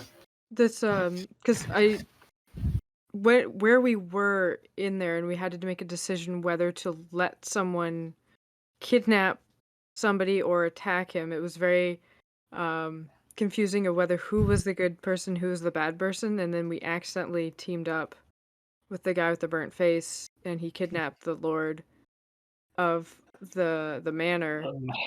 And the thing I really appreciated about how it was written is that there wasn't like a right and a wrong way to do that. It's just like, these are two different choices you can make, and there's probably infinite choices, because people can just choose to do whatever they want, and then you just have to deal with those consequences, and it doesn't mean like negative consequences or anything. And it just created this really cool timer for us that, okay, we're affiliated with somebody who kidnapped a lord. We should probably hurry up and find everything. So it even though it's like, it didn't have to, it fed really well into like the overall storyline, and it didn't feel like a punishment that we accidentally helped him kidnap a lord. So I just thought that writing was really nice. It was a really nice way to set up a ticking clock, because if you did nothing, or if they killed Erstel, who was the guy with the bad guy that did the kidnapping, they would have just tried to explain things away to you anyway, and try to keep things under wraps anyway, because they were doing nefarious stuff. because they were trying to get the Stone of Galore. And that's actually their motivations are different based on what villain you choose to. They give you a different motivation for each of those, but basically the same thing happens. But in that case, it got a little weird because I had to keep on my toes because I gave you the wrong information because I misread it. I had originally said that the person with the burst face was the gnome, whereas the gnome was actually dead. This was one of the pursuers of the gnome, and that completely changed things. I'm like, oh god, what let's just run. Let's see what happens. We'll just run with it. So, I hate running that section already because there's so much crap in it. Not crap, but there's so much stuff going on in there, and it can go with so many different rates, and just have so much trouble keeping on top of things. But I'm glad that it worked out so well. I pretty much understood correctly from the start of that. I'm not entirely. I never really got the confusion because I thought you ended up saying that he was wearing the same outfit as the gnome, not that he was the gnome. Yeah. But then, as more stuff went on, there was more stuff to remember and stuff. So the initial thing you said got lost. Yeah, the actual thing was that the gnome was heading to you for protection. He was one of the people working for Lord Neverember, and he had the stone. Fireball went off, and the Erstol, the one with the burnt face, was one of the three pursuers, took the stone, and then ran off and was the survivor. And I mixed those up a little bit when I was talking, but like I said, it all worked out. And like I said, that made a good ticking clock. Because one thing, depending on your group, party motivation can be a problem sometimes with these pre-written adventures or just any adventures, because like you have to move the story along, or else like D&D won't happen. And one thing as Mousey and the Rat King, since he was like a pursuer of justice, like he wanted to go, solve this mystery. But like I wasn't sure if like Simon, Brutrik, and Sharptooth wanted to. And like I know probably as from a player standpoint, you're like, well, we gotta play D&D, so let's go along with it. But now that we had like a ticking clock and saying, oh, actually finding the Vault of Dragons will actually clear our name and we won't go to prison, like that, that gave incentive to actually like do the rest of the adventure. And that's also why I threw in the audible of Trench telling you that this was going to happen, because it was like, oh, I need a way to for them to understand the stuff that they missed. And I figured Trench was a good way to do that, and we'll just say that he knows who Mousey is, and it's like it worked out really well like that and really set everything up. In the anime version of this, Trench is the narrator. Sounds just like Humphrey Bogart. Some new folks moved into the tavern next door. A little fellow, a tall and lanky guy, and a guy that smells like trash. He keeps yelling out of his tower. God, I forgot about that. The yelling tower. I mean, I just love in like stuff like this where just a little off, like just a random joke you made, like a yelling tower, like Sharptooth just goes to this tower and just yells, like became a part of the actual like building and what he does every morning, and became part of like the advertisement for the tavern and all that stuff. I think it actually also story-wise affected someone was like it was when the alcohol was stolen, the whiskey was stolen, and Sharptooth, because he was like standing at his yelling tower yelling at stuff, he caught a glimpse of the direction, I think. Right, I was able to work that in. So yeah. And it didn't really come up much. I think I just like once or twice, but how I ended up basically I rarely ever try to min-max my characters. I try to base them off of what the character itself would end up doing, and I figured that Sharptooth was the one deciding what my spells would be for half of it, because he wanted to use magic to advertise more and to just get his name in lights, or in this particular case in the sky. So I felt required to get Skywrite.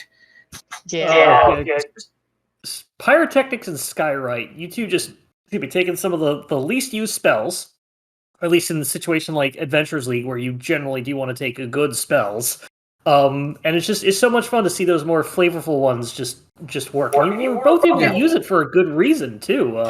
An Unseen Servant to clean the tavern. Oh yeah, and not having knock when it really would have killed you. I think it was only after in which I ended up getting more second level spells. Right. So I did want to, before we move on, I do want to mention like two or three character moments that just for some reason just stick in my mind. One of them, I think one of my favorites was when Simon found the necklace of fireballs and identified it, and he just froze and locked up. You played that off so well. I loved it. Another one was oh god, it was some Sharptooth that I was thinking about it not too long ago, and now I completely forgot. It'll come back to me. I'll explain it. That time. That thing that Sharptooth did. One of the small favorite things that Sharptooth did was when you killed the other Nimblewright, and Sharptooth was trying to like shout at the guards that were coming. It was like, "Hey, well, I'm allowed to be up on a roof. That's not a crime." And then Brutrik's like, "I grab Sharptooth and run." And then you just put in a very little line that says, "Whoops, gotta go." And I just loved that. It's just like it fits so much in character, but felt like a little like Bugs Bunny cartoon type thing. Well, that's the benefit of being in the same room for Sam and Steph. Like they can just play off each other a lot easier. Yeah. And plus, they're twins. It means their minds are synced. That's how that works, right? No. That's how it works. Very briefly, in the middle of this, we did run a little side adventure that's not part of the module like you mentioned. It was a module by Charmstone Games. You can find it on DM's Guild, called The Mansion of the Minimizing Mage.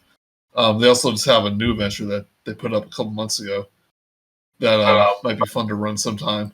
Hashtag sponsored. Hashtag sponsored. But what do you guys think of that adventure, real briefly? That was a nice. It was a nice like change of pace from the urban one, because it's an adventure that's not connected to this, so it's just a completely different setting. But it was cool how like they incorporated just the shrinking. Like you've got the shrinking tropes across like fantasy and science fiction stuff all the time, and then just kind of like your weapons are now like stuff that you found on the dining room table. You now have a knife that's basically your longsword, and when you grow back, you keep it as a giant knife. Yeah. Little like touches like that were really nice. If your clothes shrink with you, then anything you're holding should grow with you too. Yeah. Sam, Steph, like, what do you think of that adventure?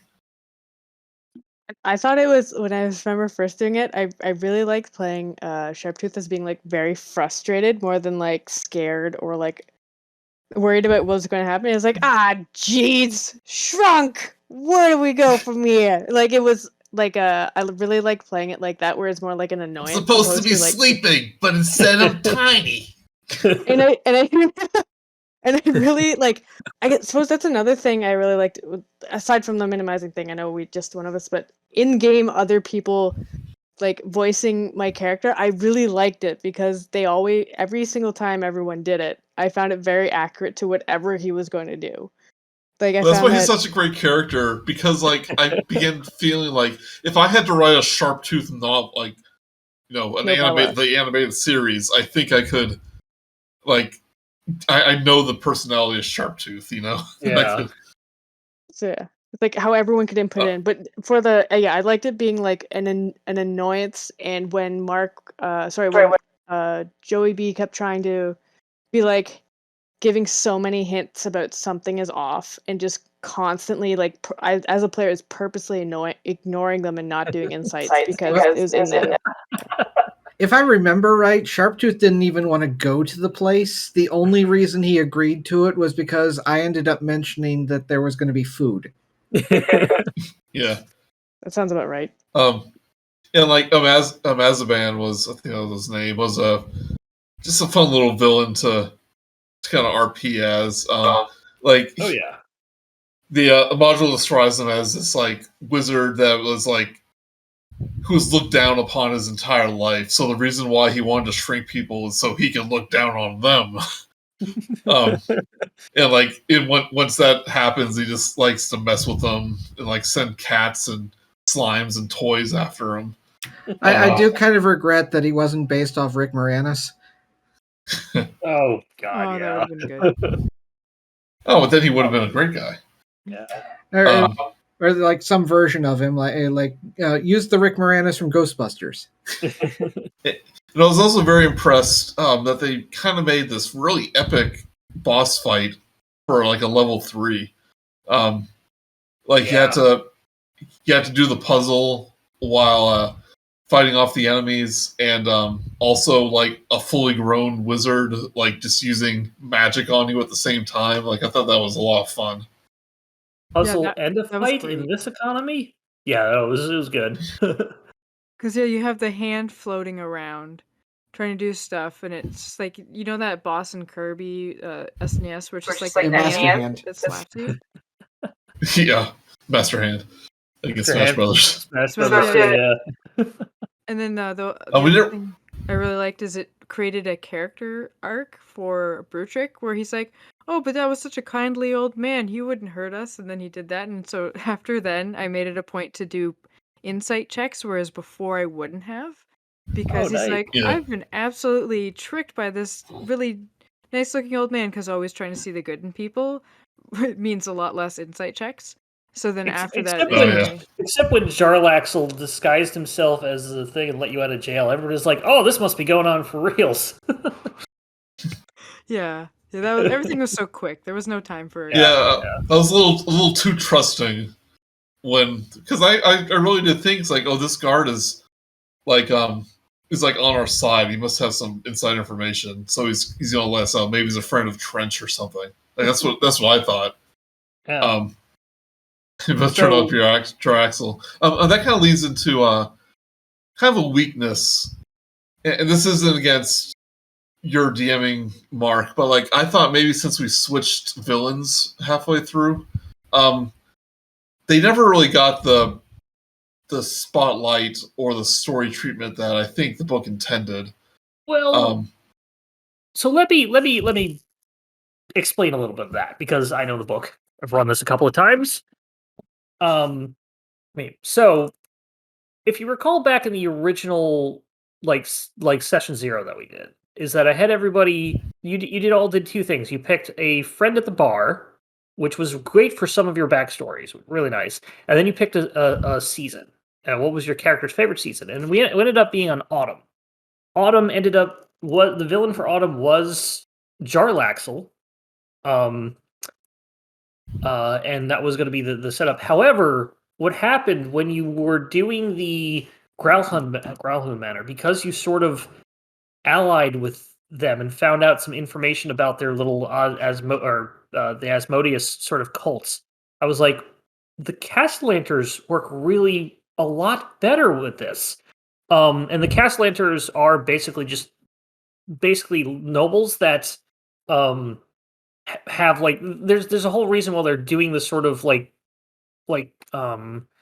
I forget exactly what it is. It's some like a sacrificial sort of cult thing where they're trying. I kind of read it. Yeah, go ahead. Sorry. No, go ahead. I kind of read into this a little bit. It's something about how they have their like grown children or their nieces, nephews are like tieflings. Yes. That means they have demonic heritage. Yeah. And it was something about the cult was holding the kids hostage unless they like basically gave them an exorbitant amount of gold. Yeah, and like X amount of souls. It's yeah, kind of like a David Jones thing. The Castellanders needed to do this to kind of like save their kids for whatever the reason was, probably that.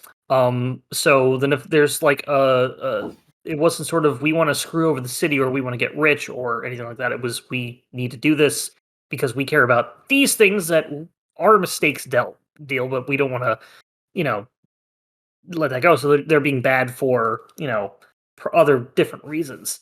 But so what happened was after that happened, I was like, let's do the Castellanters because you can go more into this information. It just fit a lot better.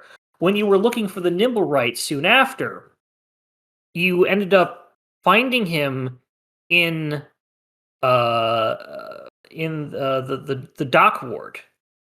But if you're in the dock ward and you're checking for Nimblewright, you find the ones on the ships, on Jarlaxle's ships.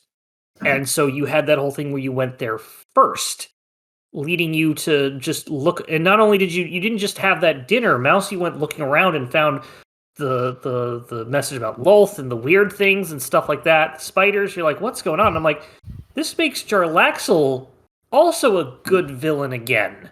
So what I ended up doing was starting it as if you were doing the Castellanters thing, and then halfway through, when the guy gets killed in the manservant gets killed in the streets, I instead of having the normal thing, which is a bunch of urchins that basically take the stone, and I was like, let's have a drow just take it, and you just fight the drow, and then it just changes hands. Jarlaxle becomes the villain again. I always thought that the original villain was going to be the Zentarum. Why would you think that, though? Because they were the ones that we ended up running into when trying to find the nobleman's son. Right. So the way it's set up is sort of like you see because the other two villains are Xanathar and Manshoon. Manshoon is the leader of the Zentarum, or a faction of a splinter cell of the Zentarum, and Xanathar is the leader of the Xanathar Guild, obviously. And you have a reason to see all four villains or things from the villains throughout the game, the earlier stuff, and they're all set in stone. And you don't really do more until later on. Like in the very first thing, if you remember that you had that mind flayer that went through a portal in the other room, and then Mousey was like, should I go through the portal? And then it closes. If he jumped through that portal, he would have gone to Xanathar's lair at level 1. Which would be bad. Oh, yeah. I was a little surprised with that, because I knew you picked the villain. But then I learned, when we started, it's like, oh, it's Xanathar, we get beholders. But then later we was like, oh, it's not Xanathar at all. I was a little surprised that it's not a little more consistent. Like the bad guy faction would have been the guy to kidnap Floon.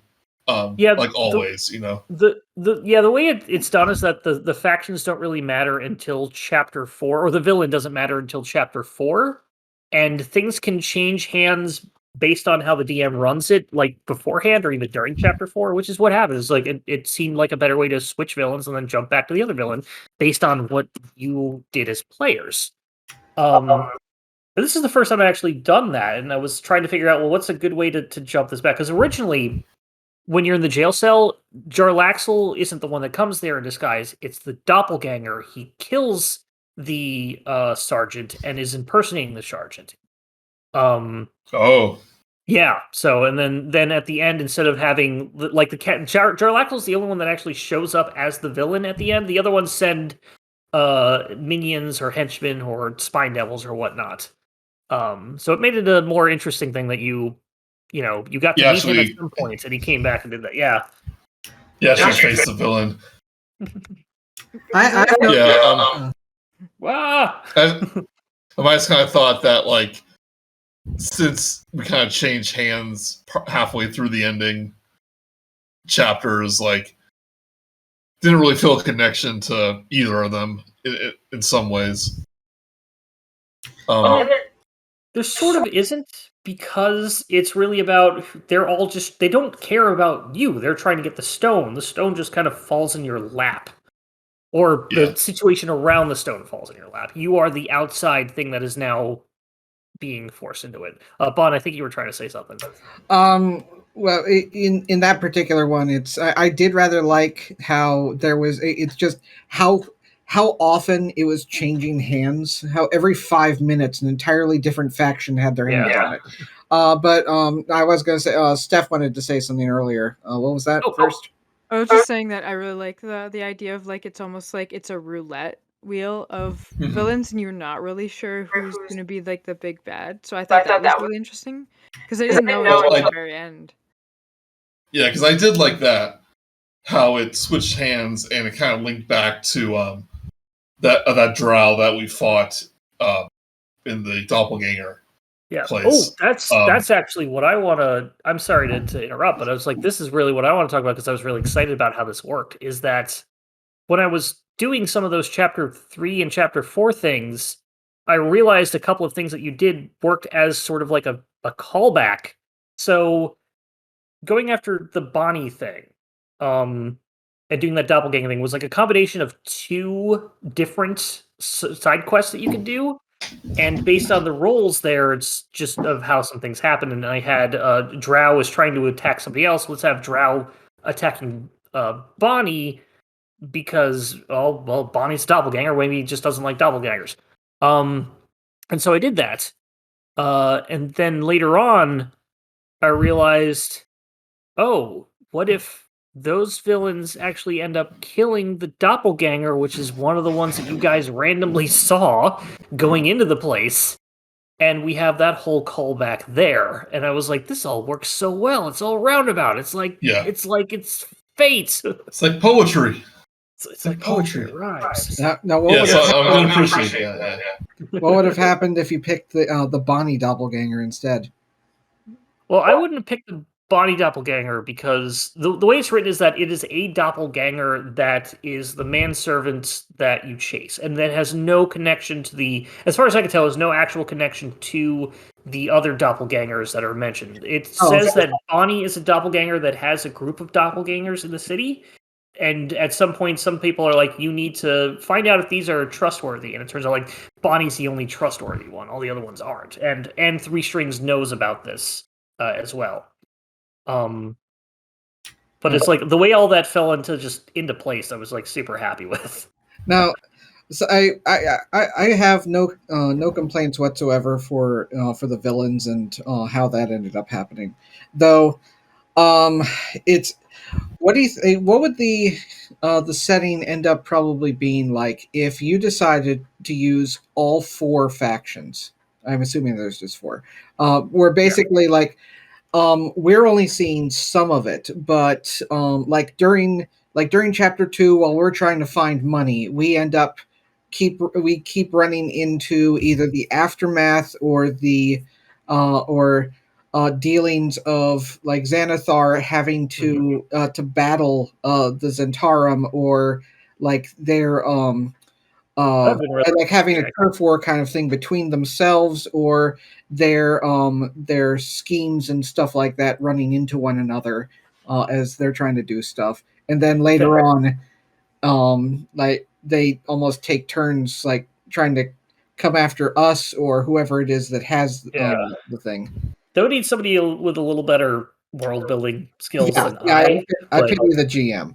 Yeah, that would have been that'd be super interesting to have the actual like villain and who has control of the stone or who is getting closer to the stone is visible to the players based on what's going on in the city. That would be super interesting.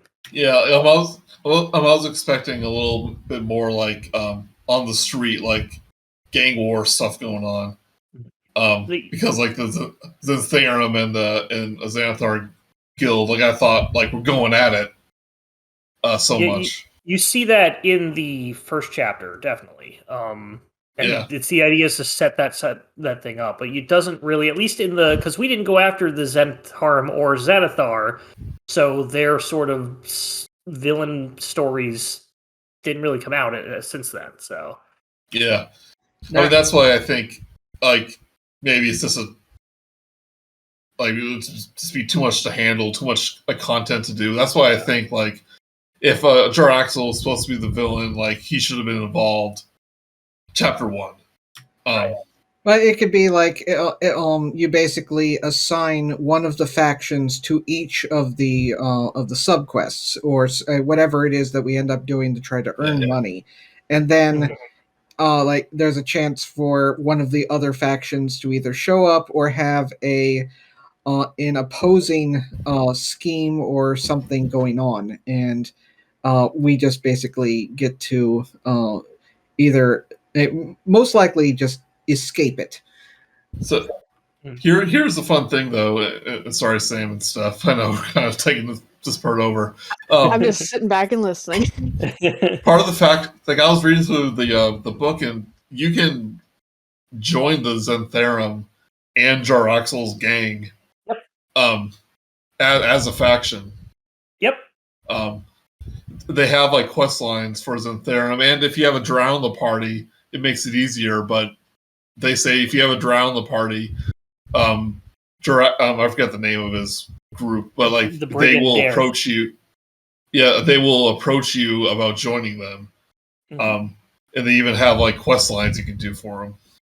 Yeah, you don't have to play more. You can play morally ambiguous or even just morally antagonizing characters in this one. There's no reason for these characters at all to be nice other than to rescue the people at the beginning. You could have played it in a way like, well, I want to get that money and keep it for myself. Which is possibility. So was the group that kidnapped Floon, was that the splinter cell of the Xantherum, or is that like the main? I think that's the normal one, because the splinter cell doesn't really take on until you really get to the Manchun stuff. So like chapter 4. So that was just Zentarum versus Xanathar. Xanathar, yeah. It could have been, I don't remember, because I didn't read too much into it, plus it was 20 because but Zentarum like aren't necessarily like, oh, we're bad guys, we're out to rule the world. They're kind of like some of those influence from the shadows kind of organizations. So I wasn't sure if like, it was the big, because if you look on the cover of that big Thanos looking guy is actually the other villain we haven't talked too much about. Yeah, all the villains are on the cover there. Xanathar obviously in the back. Jarlaxle's the dude in the hat. Manchun is the one in the front there with the claw, and then the two with the masks on the side flanking Jarlaxle are the Castellanters. Staring at you the whole time, and nobody knew. I was wondering who they were. Now, I obviously could recognize Xanathar anyway. Now, a question about their goal. Essentially, did anybody of those factions ever actually consider attuning to it, or did they simply just none of them could figure out how to use the thing? Because at least a couple of them had it for at least a few days. So the idea is that the villain, if they get the actual stone, because basically one person brings it to you, they die, Ursel takes it, essentially goes directly to where they're supposed to go to. You guys took like a day or two to get there. And then the Nibblerite runs off, so nobody's supposed to have the time to just attune to it, or maybe they're not magic users, they don't know how to. But there is a thing saying that if the villains get the Stone of Galore, for instance, if you lost, like if you all fell during that alleyway fight, the Castellanters would have gotten it. They figure out where the vault is in I think it's 2d4 days or something like that. It's up to 10 days later. Giving you a different ticking clock. You now are going to have to try and find where it went, and that would have been up to me to figure out how to navigate that. But didn't come to that. Yeah, I ended up getting a locate object purely for that possibility. That would have been really good. Yeah. I did want to talk about a couple of things that you guys either missed or didn't get to, and I wanted to take an opportunity to answer any questions that you guys had about the storylines as well. Yeah. Because of what's coming up, I do want to bring up a spoiler alert for anybody that does want to play it, because I don't know about the others, but I've got some questions for stuff that we didn't manage to get, and if somebody else wants to play it, maybe pause it from here. Yeah. Although we did kind of talk about the villains, and then just this definitely spoilers. All that was what ifs, and not really explaining what actually happens if you go by the book. Yeah.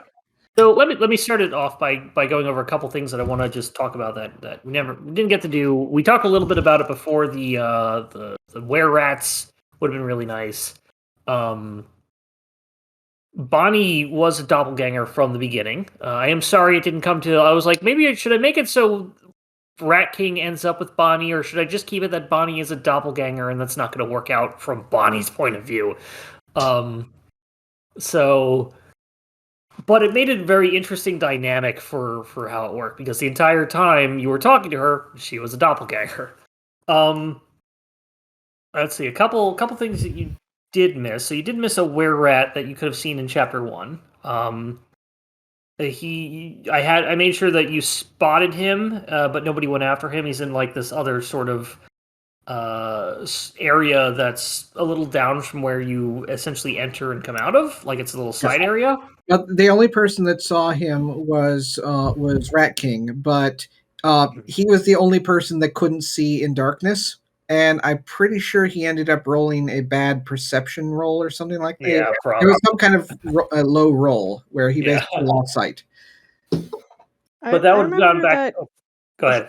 I remember that potentially he did see it, and it was up to him to tell the rest of the party, and I don't think he did. Yeah. Well, because I thought it's like, I was thinking, oh, this is this will come up again. So I made a mental note, put it on my my little like bulletin board in the room. It just never came up again naturally, so it's kind of left dangling. It was out there in case you came across other ones, or if I needed to go into the sewer, see some more were-rats, but never came up, unfortunately. I mentioned this in the last game, but to mention here, the book that Sharptooth and Simon were trying to open in the Growlhund Manor was essentially a trap. And it wasn't really like a trap. It's more like this is warding off anybody who wants to open it, not just against you. Whoever opened it would have been attacked by 3 ghosts that last a minute. 3 of them. At level 2, or level 3. Basically, Simon would have died. Actually, if I did manage to unclasp the lock, I probably would have just run away with it, because there was so much stuff going on, and we were in such a we're surrounded by corpses. He wasn't going to read an entire book right there. This is true. However, you would have opened it up at some point. Yeah, in the tavern. Yeah. And Leaf could have come to my rescue. I would say that if anybody were to die, it would have been Simon, because I know you're such a veteran player that you would have been able to be like, well, that just happens. And everybody else was like, I don't know if I want to kill them. I did actually make an alternative character that as a just in case, because I did end up watching at least up to chapter 2 of Arcane Arcade play it, and like by that point, Runesmith had died twice. But one of the reasons was because he split the party. But there you go. I figured just in case, and it was going to be like somebody from the Griffin patrols that got that basically got stripped of duty and had come to the tavern looking for work, pretty much. Would you have been a Cavalier fighter? Possibly. Oh, now I'm sad I didn't kill you. Cavalier fighters, for anybody who doesn't know, they're the fighter subclass that actually deals with horse jousting and stuff like that. Nobody ever plays it because most things don't use horses. Yeah, which would have come up a whole bunch. Yeah. Either that or the War Master. Was there any other things that we kind of missed? You found Trench, who was a Raksasha, I think it is. And that was burning in my tongue the whole time, because Bun made a joke about the tiger's eyes, going, oh, if he's only like a kitty person or something like that. And I was like, oh, I gotta save this because it is. I specifically said, what coincidence would it be if it was he was actually a Rakashka? Great. But I called it without knowing. And yeah, that's all I can think about that I've not discussed elsewhere. So yeah, if anybody has any questions that they really want to know, I will answer the best of my ability. What's under the boat? Oh, under the boat is it is a little Summary. Yes, it is a little submarine that you would have been able to get to inside that room. There is a secret passage going to that thing, this little submarine. And this was actually the backup thing. Whereas if they got the stone out of jail when you were leaving jail, if you gave it to them, they would have gone to this one encounter in Mistshore, which you heard them talking about. Which is basically they're waiting for a submarine to come get them. It's not that submarine. I don't think it was that one. But a dragon turtle submarine actually comes up and tries to take them back to the to where they need to go. But you guys didn't need to go do that as the backup thing. But there is a submarine underneath the boat that was under there. Yeah. So like an apparition of Qualish, whatever it's called again. It Yeah, is like not that, but there is one of those in the game. It is actually in Mistshores. That's one of the NPCs there, and this is basically it's just a rundown dock area. It's like a dock slums. There is a lady that has a apparatus of Qualish that is basically a submersible vehicle that you could use to go see that, or sneak aboard to the thing, or go find the Stone of Galore if it fell into the ocean, or go treasure hunting. Neat.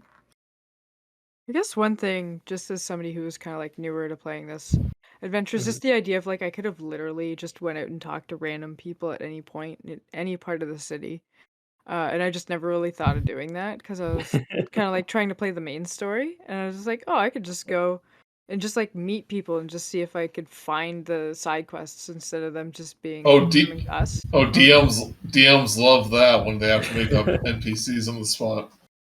Would have been good. Would have been good practice, but yeah, more to that is that at any time, Waterdeep is a big enough city that you could have gone around looking for just about like any magic item that's not like an artifact or spells or things like that. Anything that could have just like helped you all, and you did that a little bit, especially with like the glassblowers tools and things like that. But I am surprised we never went back to the purple shop. Oh yeah, the old Zoblob shop. Because like the Waterdeep Dragon Heist book is not just the adventure, like it's a Waterdeep like adventure guide. Like it has a ton of stuff in there about holidays and special events and things like that. Right. A lot of little actually sub adventures that you can throw in based on the season that you do, which we didn't get a chance to do any of those other than the Zelifard. That was a specific adventure. Yeah, it is a useful tool as well for if you have your own campaign or something and you end up going to Waterdeep. The book has everything possible that you could ever want to know about the city and end up, even if just passing through, give them something to do.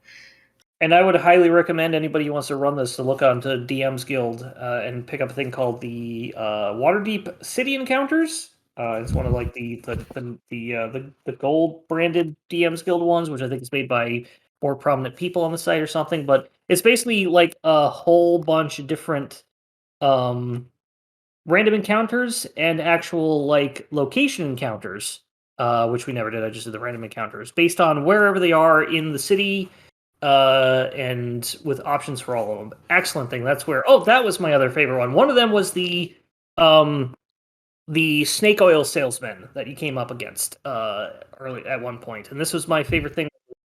That one of the favorite things that Sharptooth did, which was that he goes over and I just had him like use the snake oil on Sharptooth, and he magically illusions your hair to grow back. And he's like, "Look at how this made this man's hair grow back. It's amazing." And then you broke down and was like, "I just fall to my knees," and I'm like, "Oh God, I'm hideous, my beautiful not hair." Something like that. Oh no, you turned his skin pink. Like a Caucasian, it sounded like. Oh yeah, that's right.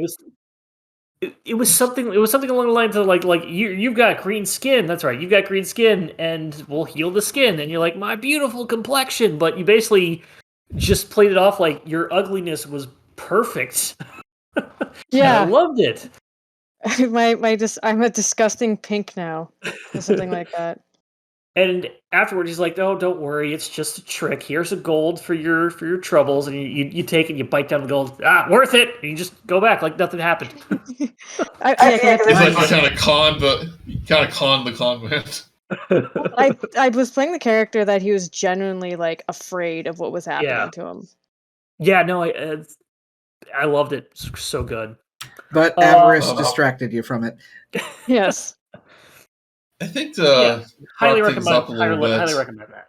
Oh yeah, DM's Guild has great supplement for like these official adventures to add a few things or make some improvements. So yeah, always check that site out if you're running one of these things. Yeah, so to wrap things up a little bit,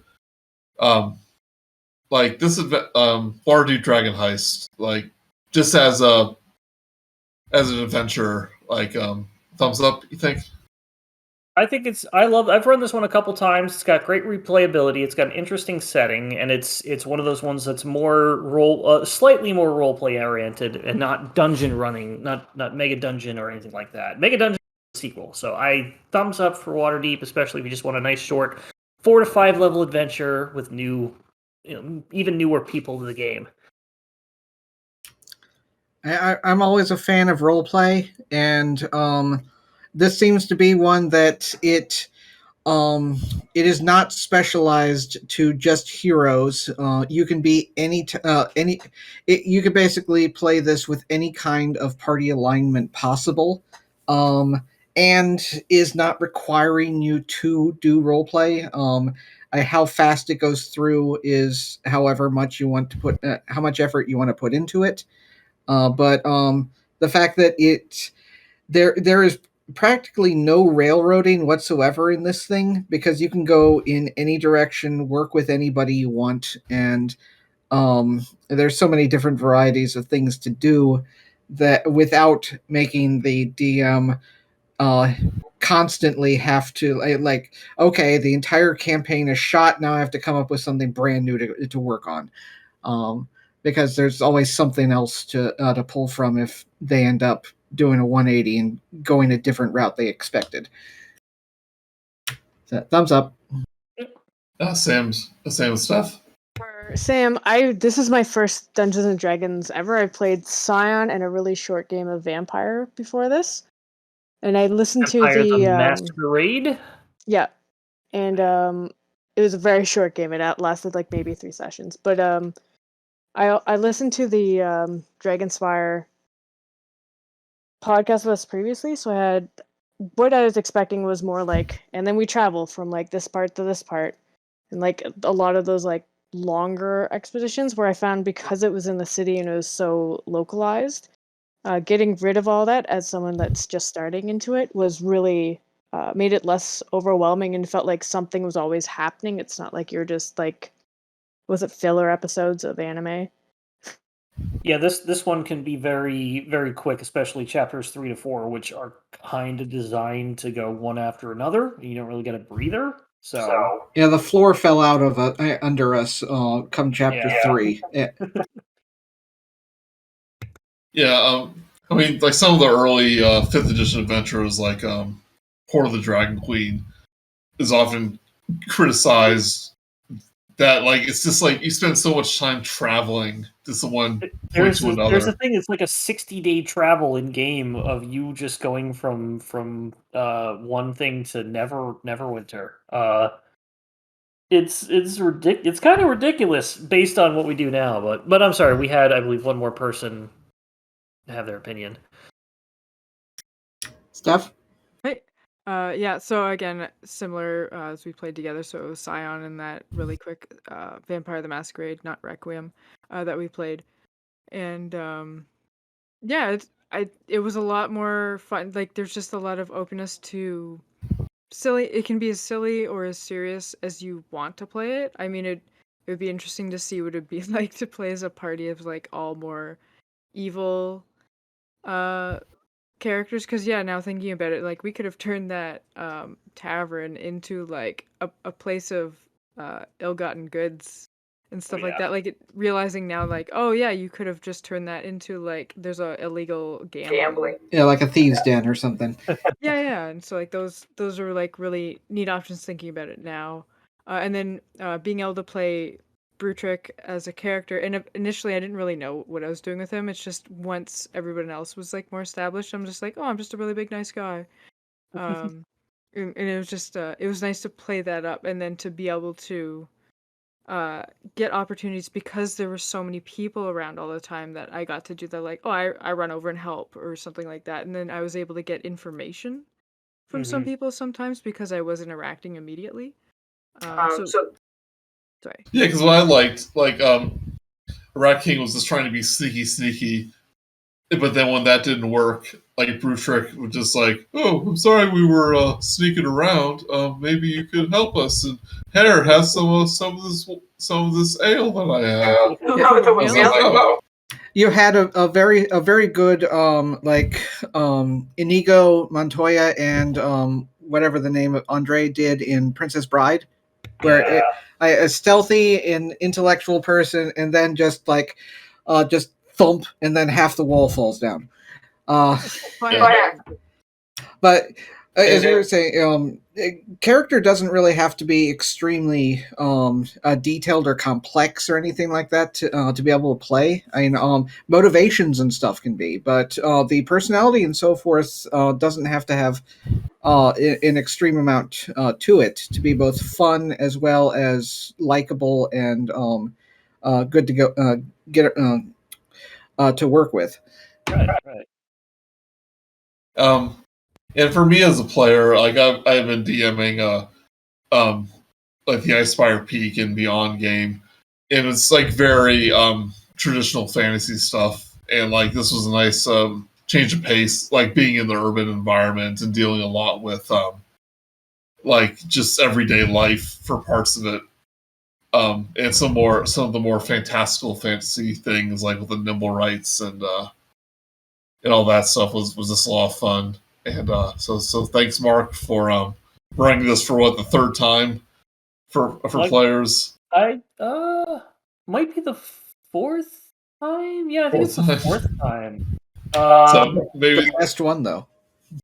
Yeah, honestly, you said it was the best. This is the best one of the best I've ever played. Probably the best, I would say. This is the most enjoyable I've had.